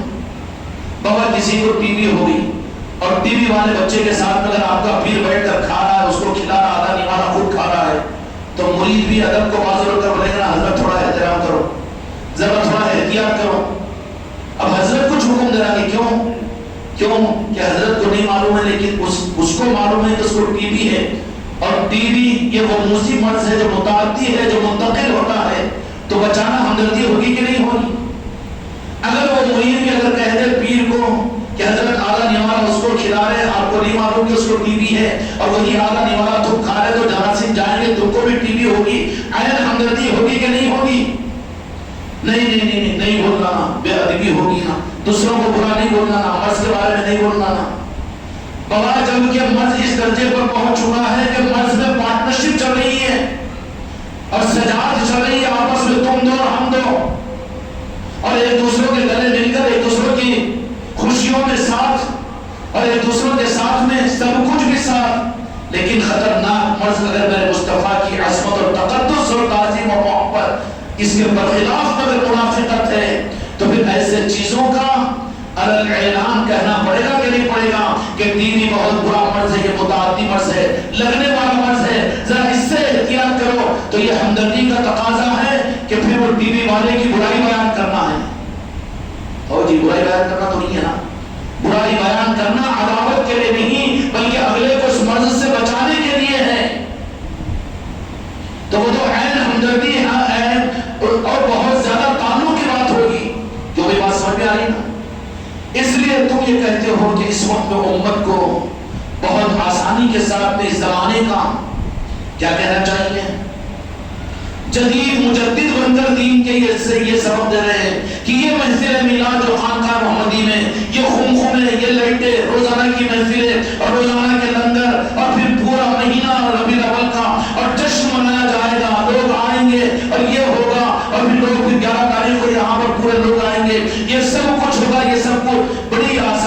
صاحب نے بیچارہ جمعہ کو ادھر لگا کر صبح لگا کر آنے والا، کوئی قرآن حدیث میں ہے کیا؟ انہیں تو چمک جاتا ہوا قرآن حدیث میں۔ اس کے بعد میں پھر شیطان کے پاس میں تو نئے نئے حق کرنے رہیں گے، پھر کچھ سمجھا کر پھر آخر میں کیا بولتا ہوں، دیکھو مکے مدینے سے بڑھ کر تو خانقاہ محمدی نہیں ہے، مکے مدینے سے بڑھ کر تو جامع مسجد اور مرکز نہیں ہے، جب وہاں پر نہیں ہو سکتا تو یہاں پر کیوں ہونا؟ اگر اچھا ہوتا تو پھر وہاں پر بھی تو ہونا چاہیے تھا نا۔ بہت اچھا جملہ نظر آتا ہے نا، آسانی سے دھوکہ کھا جائے گا نا، لیکن ذرا ہم سے پوچھو تو پھر ہم بتائیں گے، ہم کیا بتائیں گے؟ بٹھایا یہاں پر میرے خواجہ جی نے تو کہنے کے لیے ہم اپنی زبان کو کھولتے ہیں، ورنہ کیوں کھولیں گے؟ وہاں جب نہیں ہو رہا تو یہاں پر کیوں نہیں ہونا؟ تو پھر مسجد نبی کا تقدس ہے، بیت اللہ کا تقدس ہے نا، تو بیت اللہ اور مسجد نبی کی تاریخ میں ایسے حالات مسلمان حکمرانوں کے ہاتھ پر آئے کہ مسجد نبی کے اندر 3 دن تک جماعت کی نماز نہیں ہوئی، اذان نہیں ہوئی، تم بھی مسجدوں سے ہزاروں نمازوں کو بند کر دیں گے؟ کعبۃ اللہ کے پردے جلائے گئے یزید کے زمانے میں، کیا تم بھی کعبۃ اللہ کے پردوں کو آگ لگا دو گے؟ وہ وقتی حالات رہتے ہیں، آج وہی وقتی جہالت کے، بدعقیدگی کے، گمراہیت کے، یزیدیت کے ویسے حالات پیدا ہوئے کہ میلاد کا تذکرہ کرنا آج مسلمان اس کو باہر کی چیز سمجھتا ہے۔ حالات وہاں پیدا ہوئے تو پھر وہاں اذان نہیں، نماز نہیں، تو اس کو دلیل بنا کر مسجد نبی میں بھی نماز نہیں ہوئی تھی، لہٰذا ہم بھی نماز نہیں پڑھیں گے۔ جمتا کیا جی؟ مانے نہیں کیا؟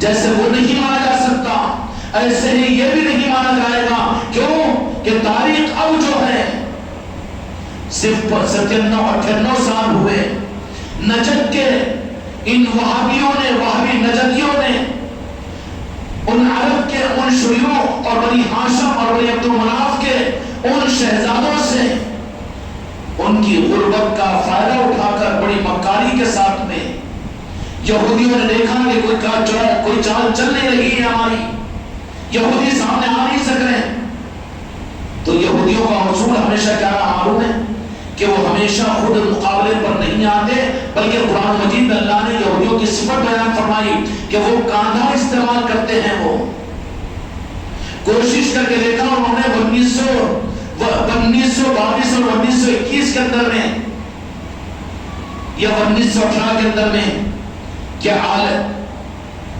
یہ جو لوگ ہیں وہاں کے بنی ہاشم اور مکہ مدینے کے اصل عرب، ان عربوں کے سامنے انہوں نے آ کر یہودیوں نے کوشش کی اپنے وفود کو بھیجا، کہا کہ یہاں پر یہودیوں کا داخلہ ممنوع ہے، نہیں آ سکتے، یہاں نہیں آ سکتے، اور تمہاری جب تم کو آنے نہیں دیتے تو تمہاری بات سنیں گے کیسے؟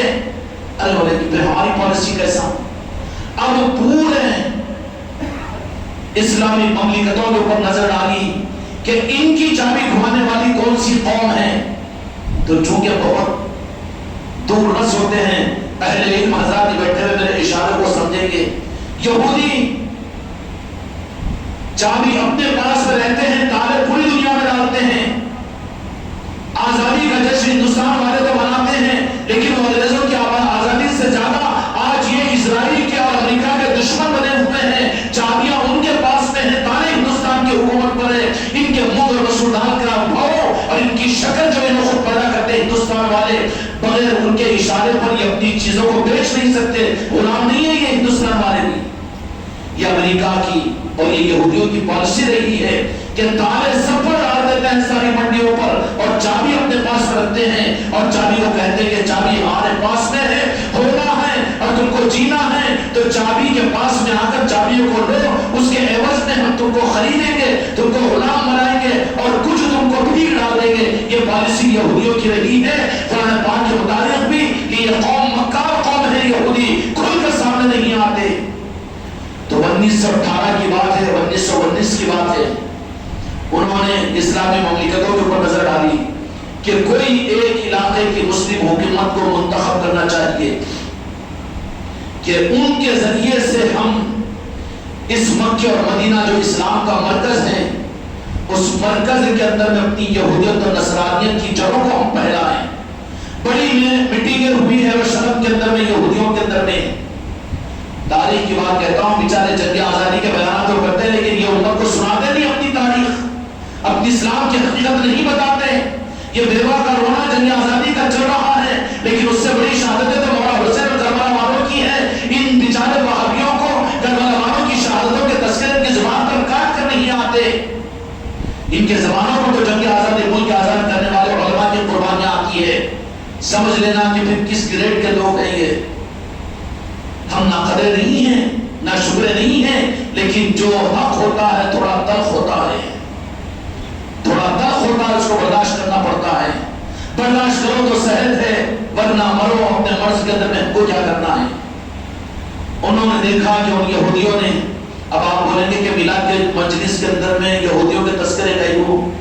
اللہ بھی تو قرآن میں شیطان کا تذکرہ کیا نا جی. اللہ کو نکالو کرو تو عبداللہ بھی نکالے گا، لانے پڑے گا نا. کیوں؟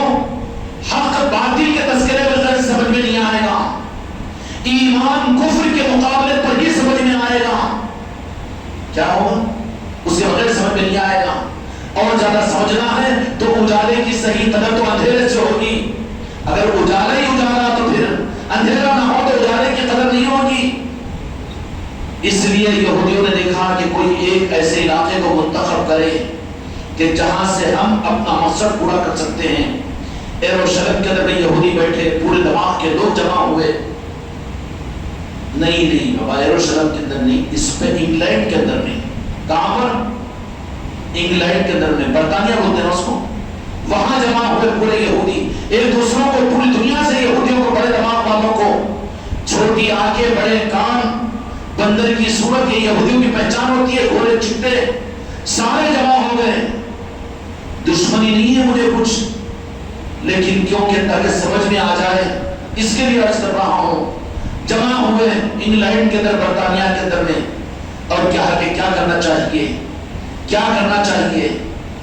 کئی روز میٹنگ ہوتی رہی. ان سارے یہودی جو یہودیت کے علماء تھے، بڑے بڑے فلاسفرز تھے، برطانیہ نے ان کی میزبانی کی اور میٹنگ ہوئی. اس میٹنگ کے اندر میں طے یہ ہوا کہ کوئی علاقہ ایسا مقید کرو کہ جہاں پر یہ امت بھی تھوڑا اعتماد کر سکے. کیوں؟ دھوکہ تو اچھے جھوٹوں اور اچھے علموں سے. اب جیسا امت عام قرآن و حدیث سے ظاہری روپ سے دھوکہ کھا رہی کہ نہیں کھا رہی. علامہ کہہ رہے، علماء کہہ رہے، یہ کیسا غلط ہو سکتا ہے کہ یہ مفتی صاحب بولے سو کیسا، اب یہ لوگ کچھ بھی نہیں مگر یہ لوگ بولے سو کیسا ماننا، پھر سعودی عرب کے اندر میں تو ویسا ہے، یہاں پر ایسا، ہم کیسا. بیچارے یہ ظاہر کو دیکھ کر دھوکہ کھاتے ہیں. تو کہا کہ اس وقت میں انگلینڈ کے اندر میں اس میٹنگ کے اندر میں پاس ہوا کہ اس عرب کے علاقے کے قریب میں ایک مقام ہے نجد.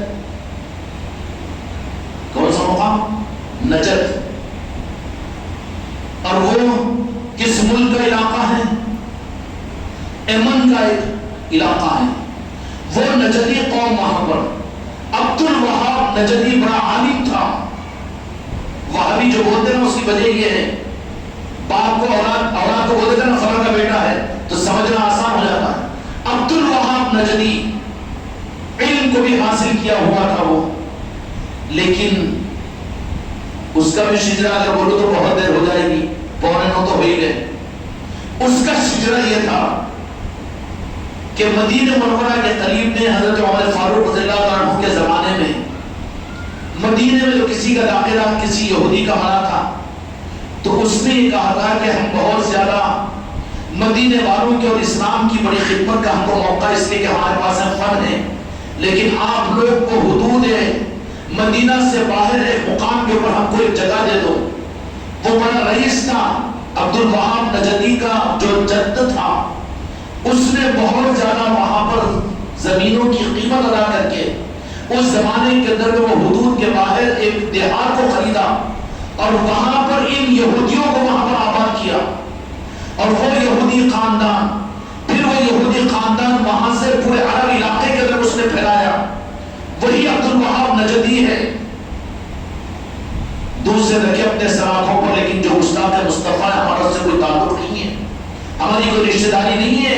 ہماری رشتہ داری تو پنجتن پاک سے ہے، ہماری رشتہ داری تو غوث و خواجہ سے ہے. ہم تو ان کے غلام ہیں، ہم کو دوسروں سے کیا مطلب ہے. تمہاری قابلیت، تمہارا علم تمہارے برس سے اور تمہارا قول اور تمہارا یہ تم کو مبارک ہے، ہم کو اس سے واسطہ نہیں. اب وہی نجد کے اندر میں اس کے خاندان والے آ کر وہاں اپنے قبیلے کی حکومت چلا رہے تھے. تو اب یہاں سے میٹنگ کر کے وہ لوگ پہنچے نجد والوں کے پاس میں، اور وہ نجدیوں کا معاملہ یہ تھا. اچھا اس کا اشارہ بھی میرے آقا نے فرما دیا تھا کہ ایک محفل میں دنیا کے مالک میرے آقا مسجد نبی میں بیٹھے ہوئے ہیں. ہر علاقے والے وفود دوسرے ملکوں کے آئے ہوئے تھے. ہر ملک والے اپنے لیے میرے آقا کی بارگاہ میں اپنے ملک کی برکت کے لیے اور اپنے ملک کی رحمت کے لیے اور اپنی نسلوں کے لیے دعائیں کروا رہے ہیں. اور میرے آقا ہر ملک والے کو، ہر علاقے والے کو، ہر سردار کو دعائیں دیتے جا رہے ہیں. اس میں سے ایک مسلمان تھے بیچارے، نجد کے رہنے والے تھے. نجدی اور وہابی بولنے پر آپ کو سمجھ میں آ جائے گا نا، ورنہ یہ بہت دوسرے بھی تیرا مارتے تھے وہابی بول کر. بابا اس تیر کو کہاں سے نکلا، وہ کہاں سے بتا رہا ہوں میں. ہر وقت تو بتاتے نہیں ہیں، ذہن میں بٹھا لو، اپنی اولادوں کو سمجھا لو کہ وہابیت جو نکلی ہے وہ نجد سے، اور نجد میں عبد الوہاب نجدی ہیں. تو کیا کہا ہے نجد والے کون ہیں؟ یہودیت کا خون ہے، لیکن روح ان کا بڑے دینداروں کا ہے اور بڑے ماشاءاللہ متشرع لوگ، لمبے کرتے اونچے پیجامے اور ہمیشہ بالوں کو کٹائے ہوئے اور اس طریقے سے رکھتے ہیں، اور وہ اپنے آپ کو بڑے قاری اور بڑے عالم سمجھتے ہیں اور بڑے دیندار سمجھتے ہیں. ان کی نمازیں بڑی لمبی لمبی ہوتی ہے اور بہت ظاہری دین ان کا پکا ہوتا ہے. بلکہ ایسی علامت تھی ان کی کہ مخلص صحابہ ان کے دین کے نظام کو دیکھ کر اپنے لیے یہ پچھتاتے تھے کہ ہم تو اتنے بڑے دیندار نہیں. لیکن جب نجد کے اس صحابی نے یہ کیا کہ یا رسول اللہ نجد کے لیے دعا کیجیے، تو میرے آقا نے کچھ نہیں فرمایا، سکوت فرمایا. احادیث کی بات کر رہا ہوں، دلائل میرے پاس موجود ہے. بے دلیل کی اور بے پر کی بات یہاں پر نہیں ہوتی، اس لیے کہ یہ تعلیمات پوری دنیا میں پہنچتی ہے. معلوم ہے ہم کو، پوری دنیا سنتی ہے ان تعلیمات کو، اور اپنوں سے زیادہ جو اپنے نہیں ہیں کچھ اور نیت کے ساتھ میں مجلسوں کو سنتے ہیں، اس کا بھی ہم کو خوب احساس ہے. بلکہ حق کی آواز ہو تو حق کی آواز تو حق کی آواز ہوتی ہے، جہاں لگے وہ حق کی آواز ہے. حق کی آواز ہے، اس میں کسی کا کوئی کمال نہیں اور کسی کی ذات کا کوئی دخل نہیں ہوتا. وہ حق والے کا نظام ہے، وہ مولا علی کا نظام ہے، وہ غوث و خواجہ کا نظام ہے، جہاں سے چاہے حق کو دنیا میں ظاہر کرے. سمجھ میں آیا؟ وہ ان کا نظام ہے. بہت خوشی ہوئی ہم کو، بہت خوشی ہوئی کہ کل کسی بچے نے، ہمارے مرید نے ہمارے واٹس ایپ کے اوپر امام حرم قاضی سدیس صاحب امام حرم ہے، وہ کعبۃ اللہ کے امام ہیں، انہوں نے میلاد مبارک کی مبارکباد دی عربوں کو کعبۃ اللہ کے اندر میں. بہت اچھی چیز ہے. اللہ ان کے علم میں اور ان کے عقیدوں سے پوری امت کو صحیح مستفید فرمائے، صحیح رخ عطا فرمائے. لیکن حق کی آواز وہاں پر بھی ہونی شروع ہوگی. پھر دوسرا ہمارا ایک بچہ ویڈیو لا کر بتایا کہ مدینہ منورہ کے اندر 5 گلیوں کے اندر میں سبز نشانیاں، جھنڈیاں لہرائے جا رہے. اب ان کو جھنڈے اٹک رہے ہیں تو پھر کون سے کی جھنڈے لگانا پر مجبور ہونا پڑا. انہوں مدرسے میں وہ جھنڈے لگا رہے، مدینے والے ہرے جھنڈیاں لگا رہے. بات بدل رہی کہ نہیں بدل رہی؟ پھر شمار کدھر ہوگا؟ ابھی مدرسوں میں وہ جھنڈے لگانے والے ہری جھنڈیوں کو مقابلے پر غلط بولنے والے، انہوں ہری جھنڈی لگا رہے تو انہیں بولتا میں وہ جھنڈی لگاتا ہوں. اچھا تو ادھر کا ہے، انہوں ادھر کے، تو ادھر کا ہے، انہوں ادھر کے، اپنی پہچان دے رہا ہے نا. وہ تنقید نہیں ہے. اس لیے اس میلاد مبارک کے موقع پر جب کہ حق کھل کر آ پوری دنیا میں اور اثر ہو رہا ہے تو پھر اپنے آپ کو یہاں پر منافقت کے ساتھ مت چلاؤ. ہر مرید کو ہمارا حکم ہے کہ خانقاہوں پر تو پہلی ربیع الاول پر سارے سبز نشان لگ چکے ہیں، لیکن ہر مرید کے گھر پر ضروری ہے کہ اپنے گھر پر سبز نشان 12 ربیع الاول کو بھی اہتمام لگائے. فرض و واجب نہیں کہتے، لیکن پہچان ہے، وہ نشان ہے. اور وہ نشان لوگوں کو بتانے کے لیے نہیں، وہابی اور دیوبندیوں کو چھڑانے کے لیے نہیں، مسلمانوں کو تکلیف پہنچانے کے لیے نہیں، بلکہ خدا کا نظام دیکھے گا، فرشتے دیکھیں گے تو حکومت خضرا کو دیکھیں گے اور تمہارے گھر پر سب نشان کو دیکھیں گے. مماثلت محسوس کریں گے کہ نہیں کریں گے؟ میرے بیٹے نہیں مانتے تو مر جانا جا کے قبر میں نالی میں گر کے مر. میری بوٹی نہیں مانتی، کیا مانتی؟ میں جا کے بٹا مندر میں. تو کہے گا باپ کہیں کی اولاد، کہیں کی بیوی تیری کون؟ حق کے معاملات کے اندر کس بات کی رعایت؟ تیرا کھانا حرام ہے وہاں تو تیرا رہنا حرام ہے. اس کے لیے میرا ہر مرید اس کو جذباتی چیز مت سمجھو، عدل و ایمان کے ساتھ میں فیصلہ کرو۔ عرش والے دیکھیں گے کہ یہ کون سا نشان ہے، سبز نشان۔ ان زمین والوں کو تو دشمنی ہوگی اور آسمان والوں کو دشمنی ہے۔ فرشتوں کو وہ گنبد خضرا پر تو فرشتے تالا لگائے ہوئے ہیں کہ بعض اوقات 60 برس کے بعد اللہ تبارک و تعالیٰ سے عرش الہی کے فرشتے 60 برس تک دعا کرتے ہیں کہ یا اللہ ایک مرتبہ تیرے محبوب کی بارگاہ میں حاضر ہو کر طواف کر کر آگے۔ یہ حاجی کا طواف کعبۃ اللہ پر ہوتا، فرشتوں کا طواف مدینہ منورہ میں ہوتا۔ دلیل نام دیتے ہم سے پوچھو کہاں ہوتا ہے؟ نورانی لوگوں کا طواف وہاں پر ہوتا ہے، اور جن کو گنبد خضرا جانے کا موقع نہ ملے لیکن گنبد خضرا والے غریب نواز کو بھیجے ہیں تو وہ بھی مدینے والوں کا نور ہے، تو ہم وہاں کا بھی طواف کرتے ہیں، اس لیے کہ طواف بھی اسی طواف کے اثر ہے۔ اب تم کہتے رہو کہ طواف جو کرتے ہیں آستانوں کا، اس کی حقیقت یہ ہے تم نہ کرو، تم کو نہیں کہتے، لیکن وہ نسبتیں جڑی ہوئی ہے نا۔ تو کیسا کہ مدینے والے وہاں پر ایک ہی بینک میں بیلنس رکھتا ہے، لیکن جنگل میں انڈیا میں تو ڈالتے پیسے ملتے کہ نہیں ملتے؟ تو مدینے کا نور اجمیر سے ملتا ہے بابا، ہم کو ملتا ہی ہے تو جاتے ہیں نا۔ تجھے یہاں سے ملتا ہے، ملنے امپیوں کے پاس میں، اس لیے تو وہاں جاتا جی ہاؤ کہتے ہوئے، اور ہم کو وہاں سے ملتا، ہم اجمیر کو جاتے ہیں، راجن شاہ ولی کے پاس جاتے ہیں، تاج المولیہ کے پاس جاتے ہیں، وہاں سے ملتا ہے، ہم لیتے بھی ہیں، اپنے بچوں کو وہاں لے کر بھی جاتے ہیں۔ تیرے پیٹ میں درد کیوں؟ تیرا ڈی این اے ہے کہ دنیا کے لیڈروں کے پاس میں جا، دنیا کے بھکاریوں کے پاس میں جا، اور ہمارا مزاج، ہمارا طبیعت یہ ہے کہ ہم اللہ والوں کے پاس میں جاتے ہیں، ہم کو اسی پر مرنے دے، ہم اسی میں مست ہے۔ نتیجہ یہ نکلا کہ ان لوگوں نے جب دیکھا کہ ذرا ایسے دھوکے باز چاہیے جو اچھا دھوکہ دینا، تو ان کی نظر اہل نجد پر پڑی۔ جب وہ صحابی میرے آقا کی بارگاہ میں نجد کے لیے دعا کی درخواست کی تو میرے آقا نے ایک بار اعراض فرمایا، پھر وہ دوبارہ آئے اپنے وطن کے لیے، دوسری مرتبہ وہ اعراض فرمایا، تیسری مرتبہ بڑی لجاجت کے ساتھ وہ صحابی نے فرمایا یا رسول اللہ میں نجد کا رہنے والا ہوں، نجد کا رہنے والا ہوں، میں نجد کا رہنے والا ہوں، میرے ملک اور میرے علاقے کے لیے دعا کریں۔ تو کہا کہ بیٹھو، اس لیے کہ میں دیکھ رہا ہوں کہ نجد میں، تمہارے علاقے نجد کے اندر میں ایک سنگ نکلے گا، جو سنگ میری امت میں فتنے کو پیدا کرے گا، اور وہ تمہارے علاقے سے نکلے گا جس کا زہر پوری دنیا میں پھیلے گا، یہ ہے وہابیت۔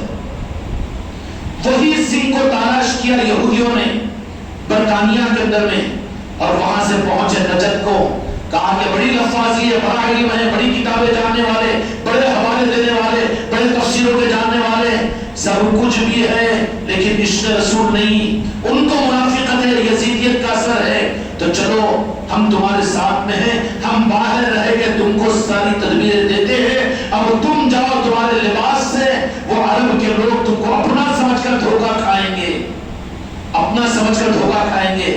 اب لہٰذا انہوں نے بھیجا مدینہ منورہ میں، مکہ مکرمہ کے اندر میں، وہاں کے بنی ہاشم کے سیدوں و ساداتوں کے پاس میں، اور پھر اس وقت معاہدات کیے اور کہا کہ پوری مدد کی جائے گی، پورا نظام ہم چلائیں گے، اور پھر اس کا صرف ہم کو 25% منافع ہم کو دے دو، ہم تمہارے خدمت گزار ہیں، تم آل رسول ہو، تم بنی ہاشم ہو۔ بابا بڑے بڑے پیری مریدی کے دعوے کرتا ہے اور بہت زیادہ اپنے دیندار ہونے، اپنے ایماندار ہونے کے دعویٰ کرتا ہے، لیکن غریب نواز کی چوکھٹ پر سر کو کیوں نہیں جھکاتا؟ تیرا تکبر تجھے نہیں جھکانے لگاتا ہے نا، تو یہاں نہیں جھکا سکا تو وہاں کیا جھکا سکے گا؟ سیمپل میں فیل ہے تو آگے تجھے کہاں پہنچایا جائے گا؟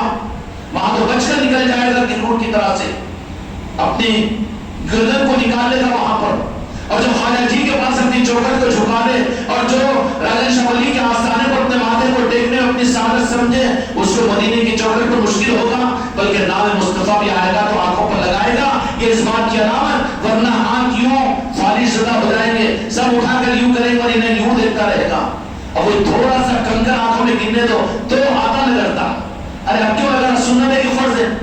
یہ تو اشہد ان محمد رسول اللہ پر نہیں، میرے آقا کے نام نے یوں دیکھتا کبے کے سر کا اس کو، انہوں علی جھنڈی ہے کی، انہوں بریلوی ہے کی، میرے آقا کا نام لینے والا نہیں ہے تو فرض واجب نہیں ہے، لیکن محبت کا سرور ہے نا۔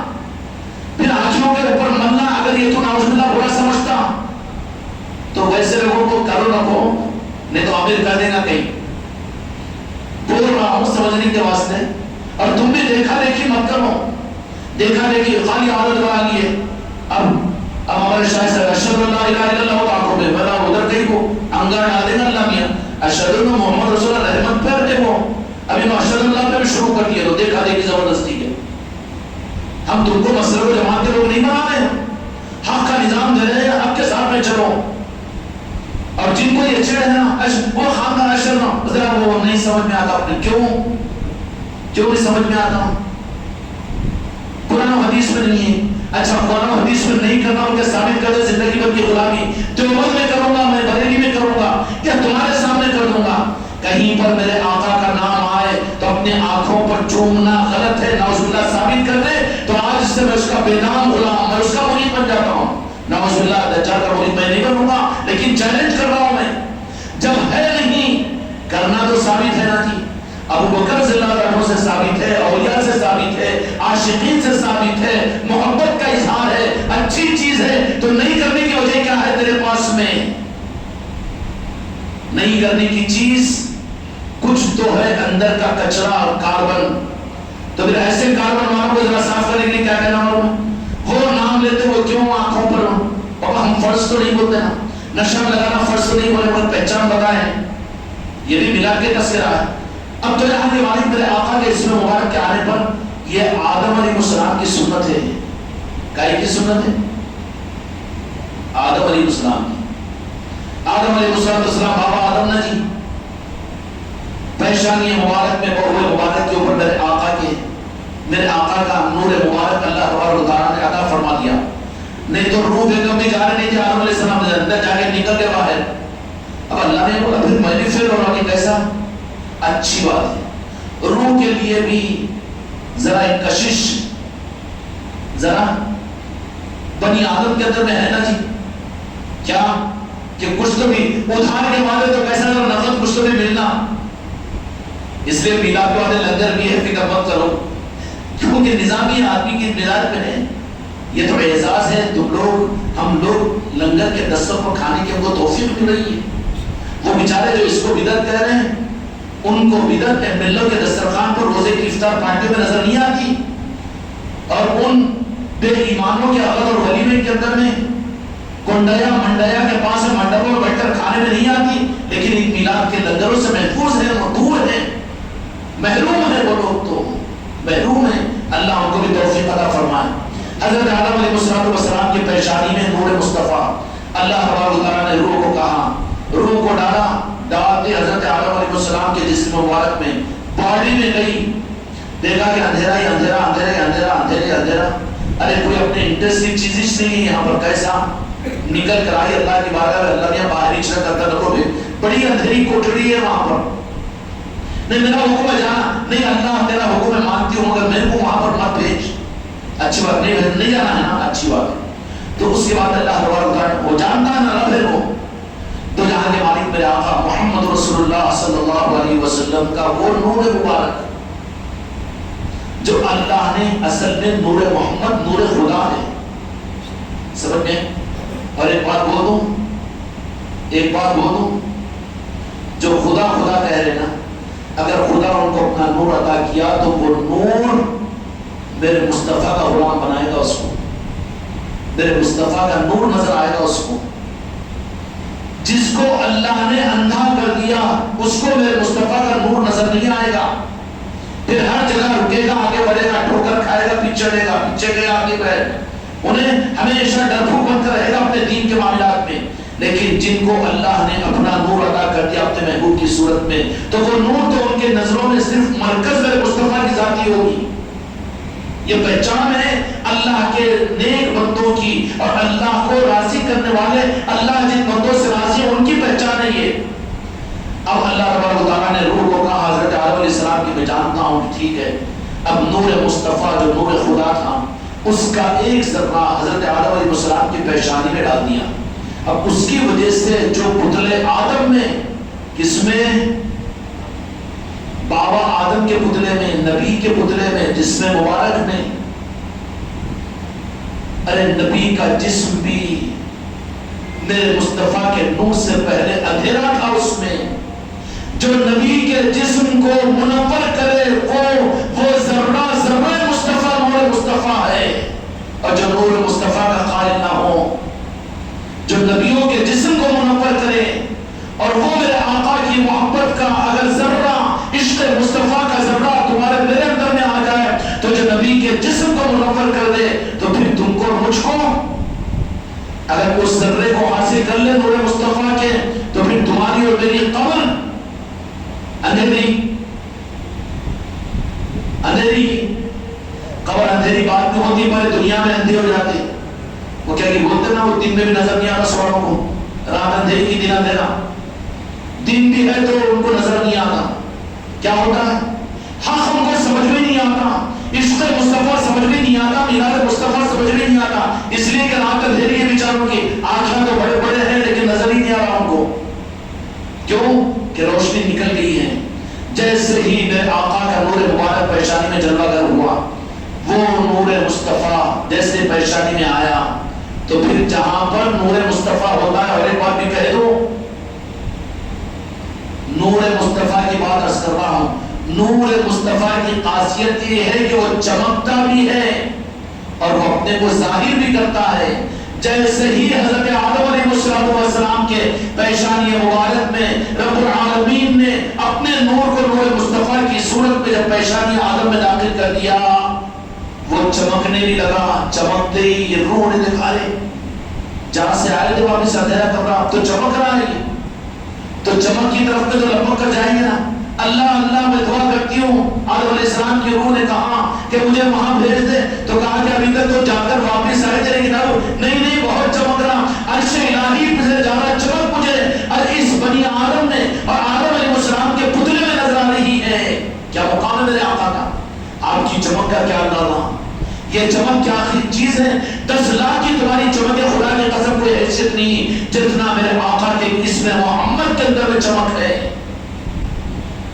آدم علیہ السلام کے جیسے پیشانی مبارک میں وہ جو نور مصطفیٰ نہیں بولے اپنا عشق اپنی دل چھپا کے رکھو، خاموش رہنا، جانا نماز پڑھنا، نکل جانا، یا رسول اللہ نہیں بولنا، صلاۃ والسلام نہیں پڑھنا، وہ میلاد کی محفلیں نہیں کرنا. کیوں؟ ہمارا داماد ویسا، ہمارا سسرا ایسا.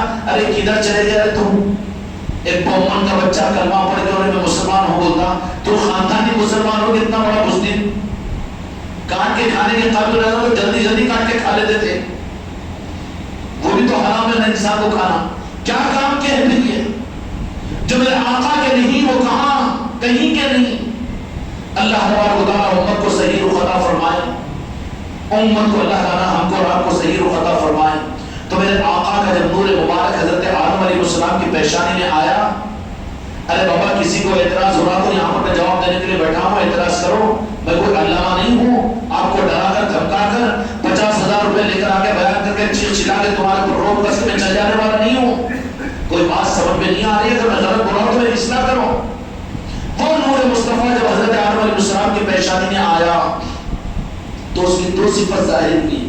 ایک تو یہ کہ چمک، اور وہ چمک کو سب سے پہلے پہچانے کون؟ روح جو لطیف ہوتی ہے، نورانی ہوتی ہے.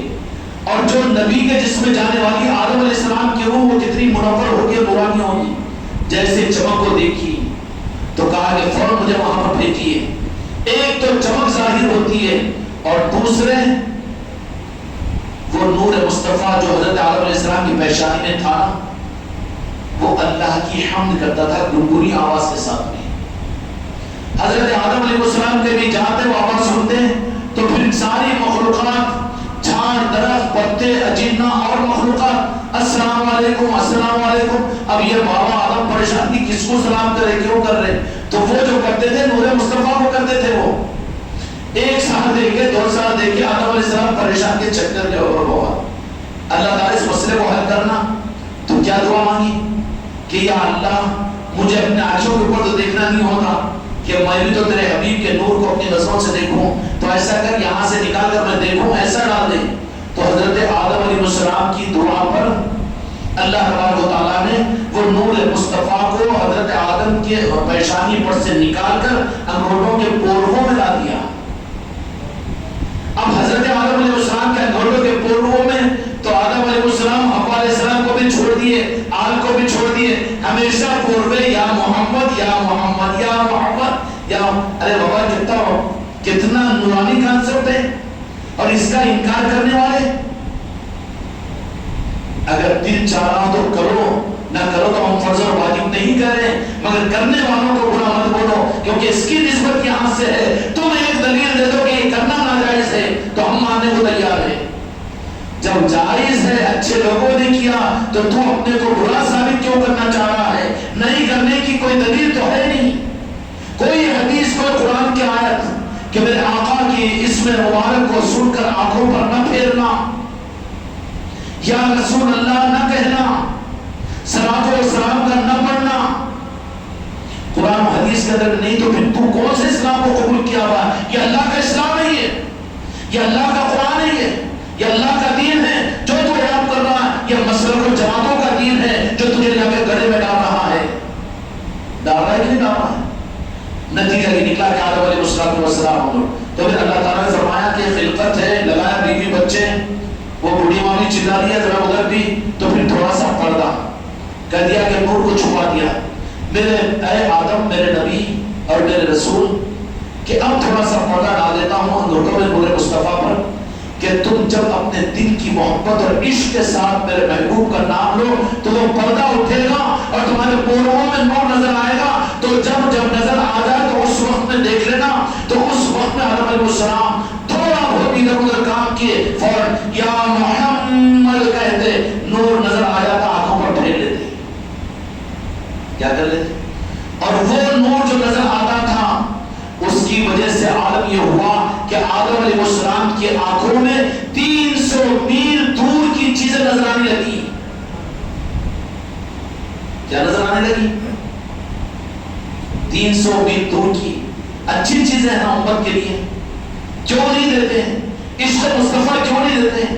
میلاد کی محفلیں کیوں نہیں دیتے ہیں؟ درود و سلام امت کو کیوں نہیں دیتے ہیں؟ نئی نئی مسلک، نئی نئی جماعتیں، نئی نئی مولویاں، نئے نئے نظام تم دے رہے ہو، لیکن ذرا یہ بھی تو صحیح چیزیں امت کو دو تاکہ امت کا بھلا ہو، اور امت کے حق میں تم ہمدردوں میں تمہارا شمار ہو، میرے مصطفیٰ بھی تم کو اپنی امت کے چاہنے والوں میں شمار کرے۔ اگر تم ان سے کاٹ کر، ان نظاموں سے کاٹ کر اپنی پجوارے، اپنی پیر پرستی، اپنا مسلک، اپنی جماعت، اپنے بانی اور اپنا لٹریچر، اپنی تحریک اور اپنی تفسیر، اپنا دین، اپنی کتاب، اپنی نظام، تو پھر ادھر سے کاٹنے والے ظالموں میں شامل ہو گئے تو پھر کیا ہوگا؟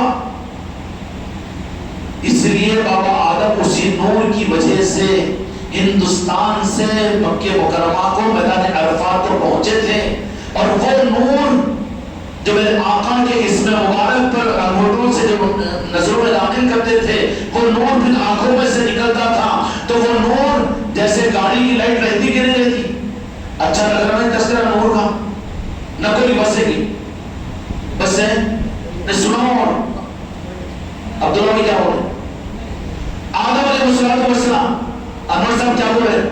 انٹرسٹڈ؟ ٹھیک ہے نا؟ ہاں ٹھیک ہے۔ تو حضرت آدم علیہ السلام کو اسم محمد کو اپنی انگلیوں کے پوروں سے آنکھوں پر لگانے کی وجہ سے وہ نور جس کی دو صفت میں نے بیان کیا، ایک تو چمکتا ہے، دوسرے گنگناتا ہے، ظاہر بھی کرتا ہے، محبت کا اظہار بھی کرتا ہے، یہ دو صفت ہے نور مصطفیٰ کی۔ ہماری محبت ہمارے دل میں، ہم دوسروں کو میلاد بنانے کی بات نہیں کہتے، یہ عشق رسول کی بات، تو وہ گمسم نور ہے بیٹا، تو وہ پاکٹ پلر ہے جو قیمتی کسی کی پاکٹ مار کے جیب میں رکھے، اس لیے چھپا رہا ہے۔ تو جب تیرا مال ہے تو چھپا کے نہیں، وہ ادھر کٹی ہے میرے پاس ہے، میری ہے، تیری تھوڑی مال ہے پاکٹ میں۔ تو مسلک اور جماعت کی بات تو ڈرتے رہنا، رکھو اپنے لوگ ہیں تو بولو، وہاں مریدہ ہیں تو بولو، اچھی بات، دوسرے ہے تو یا رسول اللہ رکھو، بولو پاکٹ پلر ہے بیٹا، یہ دوسرے کی پاکٹ مارا نہیں، اعلیٰ حضرت کی تھوڑی بات لے لیا، ان کی بات لے لیا، پاکٹ پلر ہے یہ۔ اگر واقعی تیری کمائی ہے نا تو انہیں ڈرتا نہیں ہے، انہیں نکال کے بتاتا کہ دیکھ 1.5 لاکھ کی گڈی ہے میرے جیب میں، میں مالک ہوں اس کا، میں مارا سو نہیں ہوں کسی کا، ذاتی اگر ہوگا تو اپنی کمائی ہوگی۔ تو حضرت آدم علیہ السلام کا وہ نور، جب وہ نور مصطفیٰ کا نام لیتے اور وہ نور جب آنکھوں میں جاتا تو وہ نور جھلکتا چلا جاتا تھا، اور جھلکنے کی علامت یہ جیسے گاڑی کی سرچ لائٹ ہوتی ہے نا، 300 میل دور تک، 300 میل بول دو، گلبرگہ شریف ہوگا 300 میل یہاں سے۔ اب یہاں پر بابا آدم ہیں، نہیں جا رہے، لیکن ان کی آنکھوں کی روشنی جو نور مصطفیٰ کی ہے وہ گلبرگہ تک پہنچ رہی ہے، اور پہنچ رہی تو اس کا کمال کیا ہوتا تھا معلوم ہے؟ جتنے وہ نور کی روشنی کے رینج میں جتنے جانور، جتنے اجنہ اور جتنے نیک روح ہیں، جو آتی اس نور کے بوسہ لیتی تھی اور اس کی قدر کرتی تھی اور سمجھتی تھی اور اپنے قبیلوں میں جا کر اعلان کرتی کہ وہ آدم علیہ السلام کے نور مصطفیٰ کی وہ روشنی کو ہم بوسہ لے کر آئے ہیں اور اس کی برکت ہم کو ملا کرتی تھی۔ یہ نور کی یہ جلوہ افرازی ہے۔ ارے یہ تو واسطوں میں ملا ہوا، ان کو نور ہے، ہم تو آپ کے آقا کے امتی ہیں میرے بچوں۔ خدا کی قسم ہم محبت کا حق ادا نہیں کر سکتے، لیکن اللہ کی قسم میرے مصطفیٰ ہر امتی سے محبت کرتے ہیں، ہر امتی سے محبت کرتے ہیں۔ ہم اپنے آقا سے اتنا محبت نہیں کر سکے، لیکن خدا کی قسم میرے آقا تم سے، مجھ سے، جنید سے، حنیف سے، عبدالقادر بھائی سے، نصرت سے، آج روضہ مقدس میں نہیں رب کی بارگاہ میں تم کو مجھ سے اپنی محبت کا اظہار کرتے ہیں، خطاؤں کو چھپاتے ہیں، بخشش کا سامان کرتے ہیں، کملی میں ڈھانپنے کی کوشش کرتے ہیں۔ کچھ بھی ہو رب کی بارگاہ میں میرے مصطفیٰ یہ فرماتے ہیں کہ یا اللہ میری امت ہے، میری امت ہے، میرا کرنا پڑنے والی ہے، وہ میرے آقا کو بچانے والے ہیں۔ ہم گناہوں میں خوش ہیں، بدعقیدوں میں خوش ہیں، میرے آقا سے دور ہونے میں خوش ہیں، اور میرے مصطفیٰ اپنے آنسوؤں سے امت کے گناہوں کو دھو رہے ہیں۔ بڑے بے وفا ہے نا جی۔ یا رسول اللہ ہم کو اپنے وفاداروں میں شامل فرما دیجیے، اپنی محبت کی خیرات عطا فرما دیجیے۔ 300 میل تک اس کی روشنی جاتی تھی اور وہ برکتیں، تو جنگل کے جنگلی جانور آ کر زیارت کرتے اس نور کی کہ یہ نور مصطفیٰ ہے جو حضرت آدم علیہ السلام کی آنکھوں سے جا رہا ہے۔ اس لیے جو سچے عاشقین ہوتے ہیں، جو اولیاء ہوتے ہیں، ان کی پہچان بھی ان کی آنکھوں سے، ان کے حصے پر ہوتی ہے۔ یہ خاص وصف کی بات بتا رہا ہوں، یہ گھوڑے چھٹے، یہ وہ ناک لبی وہ نہیں، یہ حصہ رہتا ہے اولیاء کی پہچان کا۔ ان کی آنکھیں رہتی ہے، ان کے بہوؤں کے اوپر کے حصے رہتے ہیں جس سے ان کی ولایت کی پہچان ہوتی ہے۔ اولیاء جو اولیاء کو پہچانتے ہیں نا، وہ سورت کو دیکھ کے، تقریر کو سن کر، ان کے علم کو دیکھ کر، موٹے تازے بنے کو دیکھ کر نہیں، بلکہ وہ نظر ڈالتے ہیں، وہ ہے وہ رموز ہے وہ کہ یہاں پر ولایت پہچانی جاتی ہے۔ چونکہ سب سے پہلے اللہ تعالیٰ نے اپنے محبوب کے نور کو آدم علیہ السلام کی یہی حصے میں رکھا تھا، تو ولایت بھی اس چیز سے پر پہچانی جاتی ہے۔ یہی وجہ تھی کہ تو یہاں کے مالک میرے آقا نے جب میرے آقا سلطان وحید خواجہ غریب نواز کو جب ہندوستان بھیجا تھا، تو آپ ہمیشہ اپنے چہرے پر نقاب ڈال کر رہا کرتے تھے، کیونکہ برداشت نہیں ہوتا تھا لوگوں کو۔ اور جب لوگ سووں ہزاروں کی تعداد میں آپ کی زیارت کرنے کے لیے آتے ہیں، تو بابا قطب الدین بختیار کاکی رحمۃ اللہ علیہ وہ لوگ ان کو کہتے کہ نہیں ابھی تیار ہو تیار ہو تیار ہو۔ جب تیار ہو جاتے، تحمل پیدا ہو جاتا، ان کی صحبت میں رہ جاتے۔ خانقاہوں کا ایک نظام ہے، پہلے مریدین سے جڑیں گے، پھر خلفاء سے جڑیں گے، پھر جا کر اصل نظام سے جڑیں گے۔ یہ دکانداری کا، یہ ریٹیل کاروبار نہیں ہے کہ آؤ خریدو خریدو۔ یہ ترکاری کی بھیڑ نہیں ہے کہ سب کو بلاؤ کہ تم ہمارے پاس آؤ، ہمارے مرید بنو۔ یہ نظام نہیں ہے۔ لوگ خود آتے ہیں روشنی کو دیکھ کر، جو روشنی کی قدر نہ ہوتے ہیں وہ خود آتے ہیں۔ نتیجہ یہ نکلتا ہے بابا قطب الدین بختیار کاکی رحمۃ اللہ علیہ خواجہ قیصر کے قریب میں رہتے ہیں، اور جب ہزاروں سبوں کی تعداد میں عاشقین خواجہ ان کی محبت میں آ جاتے، تو پھر حجرے میں جا کر خواجہ غریب نواز کو آقا جی کو فرماتے ہیں کہ اے خواجہ خواجگان، متلاشی صحیح صادق اور صحیح سچی طرف رکھنے والے، اب تو بھی خانقاہوں میں لوگوں میں دنیا کے کام لے کر آنے والے زیادہ ہیں۔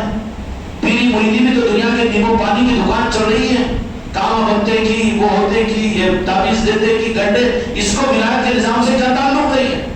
یہ تو بدنام کر رہے ہیں اس نظام کو۔ یہ نظام کچھ اور ہے، ایک نظام عرش کا، دوسرے نظام فرش کا۔ اب فرش والے نظام کو، اب کوئی اچھا کھیتی والا حماقت کر کے میں کپاس بو رہا ہوں اس سال، مگر وہ 10 ایکڑ میں کرتا تھا، نہیں اب کی کھیتی تو میں جا کے چاند پہ لگاتا ہوں۔ یہ لوگ لگا سکتے کہ وزیر اعظم صاحب چاند پہ کھیتی لگا کے بتاؤ نا، نہیں کر سکتے نا، خاموخواہ نقاب۔ اسی طریقے سے اولیاء کا نظام یہ الگ ہے، یہ نیمو پانی کا نظام وہ دینے کا نظام ہے، اور یہ نظام لینے کا نظام ہے۔ وہاں پر آؤٹ گوئنگ ہے تو یہاں پر انکمنگ، دونوں کی کیا مناسبت ہے جی؟ مرد نہیں ہو سکتا، مرد عورت نہیں ہو سکتا، مرد مرد ہے، عورت عورت ہے۔ ولایت کا نظام یہ بندہ نوازی کا نظام ہے، اور غلبہ پروری کا نظام ہے، یہ ادا کرنے کا نظام ہے۔ ان کی دعاؤں پر دنیا کے نظام بنتے ہیں، دنیا کو تقسیم کرنے والے اولیاء کا نظام ہوتا ہے۔ اب اس کو یہ پہچان رہا ہے بیٹا بھیکاری، تمہارے پیر کے مرید بندے تو کاما بندے کی دکان چلتی کی، بیوی بھاگے سوالی آ جاتی کی، اور پھر بچہ نہیں ہے تو ہو جاتا کی، پھر بچہ ہو گیا تو 6 مہینے تو بچہ چھوڑا، میرے کو خدا بنا کے بٹھا رہا ہوں کو، اور یہ بھی چل رہی نا دکان، پیر بن کے بیٹھا ہوا، وہ ہو جاتا یہ ہو جاتا، پر کہیں تو بھی پھنستا، کہیں تو بھی پھنستا اوور کانفیڈنس کے اندر میں۔ اب سب عبداللہ بھائی کسی گاڑی چلاتے ہوئے کیا کریں گے، میں چلاؤں تو کہیں تو لے کے ڈیوائڈر کو مار دیتا ہوں، کہیں تو بھی پھنس جاتی گاڑی، وہ ایسا ہوگا وہ ایسا نہیں ہو جاتا، میں بھی پیر ہوں میں بھی بولتے رہوں۔ اب انہیں آگے پکڑ لیتا، پھر نہیں ہوا نا پولیس والے، پھر اب تو وہ 50,000 میرے پڑ دو، اب اس کے کن پٹیاں بڑھ جاتی، یہ حشر ہوتا ہے، ڈیوائڈر کچھ مار دیتا ہے۔ اولیاء کے نظام کے نظاموں سے مطلب نہیں ہے، وہ نوازتے ہیں انسانوں کو، اللہ تعالیٰ ان کو منتخب فرماتا ہے، ان کی باتوں کی لاج رکھتا ہے۔ اللہ نے فرما دیا کہ میرے پاس بندے ایسے ہیں کہ اگر میرے پر کسی بات کی قسم کھا لے، میرے ذمہ واجب ہے کہ میں ان کی بات کو پورا کروں۔ اللہ اپنے پر واجب، وہ اولیاء ہوتے ہیں۔ اب اولیاء کے نظام کو نیمو پانی کا نظام، دکان کا نظام، دوا دارو کا نظام بنا لیا، تعویذوں کا نظام بنا، یہ نظام نہیں ہے، اولیاء کا نظام الگ ہے۔ اولیاء کا نظام ہے اولیاء کے آستانوں سے جڑا ہوا، جو وہاں کے نظام سے جڑا ہوا نہیں، اپنی دکان چلا رہا تو سمجھنا کہ وہ نظام والا نہیں ہے، یہ دکاندار ہے، دکان یہ اچھی چل رہی تو یہ دکان یہاں کاروبار کر رہا، ہوشیار بیپاری کا کرتا، جو کاروبار اچھا چلا وہ کاروبار بدلتا، فوراً وہ کاروبار لگا لیتا نہیں۔ لیکن یہ بات نہیں ہوتی، نتیجہ یہ نکلتا کہ حضرت خواجہ قاجگان خواجہ غریب نواز بہت دیر کے بعد میں 100 لوگ آ جاتے، اور جب تشریف لاتے بابا قطب الدین بختیار کاکی رحمۃ اللہ علیہ میرے سلطان الہند آقا جی کے چہرے انور سے اس پردے کو ہٹاتے، ایک نظر سلطان الہند کی ہزاروں کے مجمع پر پڑ جاتی تو پھر وہ نہیں پوچھتے اپنا دھرم چھوڑنا کہ ہم کرنا پڑھنا کہ ہم بھی مسلمان ہونا کہ نہیں، دھڑا دھڑ چیخیں مارتے ہوئے خواجہ جی کے قدموں میں اندر پڑ جاتے کہ اپنا مرید بنا لیجیے، اپنا غلام بنا لیجیے۔ خواجہ جی علیہ کے ہاتھ پکڑتے، یہی بیعت ہو جاتی ان کی، اس لیے 90 لاکھ انسانوں نے کرنا پڑا آپ کے ہاتھ پر۔ سمجھ میں آئی؟ یہ ہے اولیاء کا نظام، اولیاء کا نظام یہ ہے۔ تو وہ جو نور محمدی تھا حضرت آدم علیہ السلام کی پیشانی میں، وہ اس کی بازرائیہ اور اس کی روایتوں کا عالم یہ تھا، اور پھر وہ آدم علیہ السلام کی بات تھی۔ لیکن اب ہم امتیوں کو تو راست درمیان میں کوئی اور نبی تو نہیں نا جی، ہم محمد رسول اللہ پڑھیں گے نہیں تو کتنا مشکل ہو جاتا میرے بچوں، بیچارے ان بدعقیدوں کا کیا ہوتا تھا ہوگا اگر اللہ یہ قانون بنا دیتا کہ سارے نبیوں پر ایمان لاؤ تو بولا، لیکن لا الہ الا اللہ شروع کرو کہاں سے؟ مختار کے پاس پڑھنا، شاہد صاحب کے پاس میں آدم ذبیح اللہ، اسماعیل ذبیح اللہ، ابراہیم خلیل اللہ، موسیٰ، اب اس کے بعد پھر میرے آقا کا نام آخر میں، تو جب تک تو جانتے تھے کہ بیچ میں رک جاتے تھے کہ نا کچھ نہیں رکھا۔ رب کا انعام ہمارے اوپر یہ ہے کہ راست اپنا لا الہ الا اللہ، تو آ جاؤ میرے مصطفیٰ کے نعرہ پاک پر، کہے کر محمد رسول اللہ، منا کر میلاد میرے آقا کے نعرہ پاک پر، جشن منا کر، اس لیے کہ مجھے مانو گے تو میں تو تمہیں جہنم میں بھی ڈالوں گا اور میں تم کو بدلہ بھی دوں گا۔ لیکن میں نے ایک دروازہ ایسا رکھا ہے کہ جس دروازے پر کوئی پابندی نہیں اور کوئی حکم نہیں، کوئی قربانی نہیں، بلکہ وہاں پر صرف اور صرف خدا کی طرف میں تو سارے احکامات، ساری شریعت، لیکن خدا کی قسم یا رسول اللہ لاج رکھ لیجئے، غلام کی بات کو نبھا لیجئے، اور ہم سب کو وہ خیرات عطا فرما دیجئے۔ اپنے محبوب کی بارگاہ میں صرف فرمایا کہ میرے محبوب سے محبت کرو۔ امت سے محبت بھی نہ ہو سکی، محبت کو چھوڑ کر ادھر تو جا رہے ہیں، جبکہ ادھر کا پورا جانا بغیر محبت کے بالکل ناکام، زیرو۔ اور بالمقابل میں وہ سب کچھ بھی کرے لیکن محبت کے ساتھ میں کام اگر کرے تو نمبر اول پر۔ سمجھ میں آ رہی بات؟ بنی اسرائیل کے ایک شخص نے ایک مرتبہ میرے آقا سے جب موسیٰ علیہ السلام کی زبان سے سنا تھا کہ ایک آخری نبی آئیں گے اور ویسے ہوں گے ویسے ہوں گے، تو اس نے کہا کہ محمد صلی اللہ علیہ وسلم کاش کہ میں کو دیکھ لیتا، میرے محبوب کی اس محبت کا یہ جملہ اللہ کی بارگاہ میں قبولیت کے اس مقام پر پہنچایا کہ اس کے مرنے پر اس کی بستی والے تو دھٹکار کر باہر لعنتی بول کر پھینک دیے، لیکن موسیٰ علیہ السلام کو کہا کہ وہ لعنتی نہیں جنتی ہے، اے موسیٰ جا کر تم اس کے غسل کا انتظام کرو اور تم اس کے کفن دفن کا انتظام کرو۔ ایک بنی اسرائیل پر میرے آقا کی محبت کی وجہ سے یہ تو ہم بے شک گناہگار تھے، ہم بے شک بدعقیدہ تھے، ہم بے شک اپنے آقا کے نارے پاک سے دور تھے، لیکن اس میلاد کے اندر میں سچی نیت کرو اور سچی توبہ کرو کہ ہمارے لیے ہماری منزل خدا کی قسم نارے پاک مصطفیٰ کے علاوہ کچھ نہیں، درمیان میں رکھو تو پھنسیں گے۔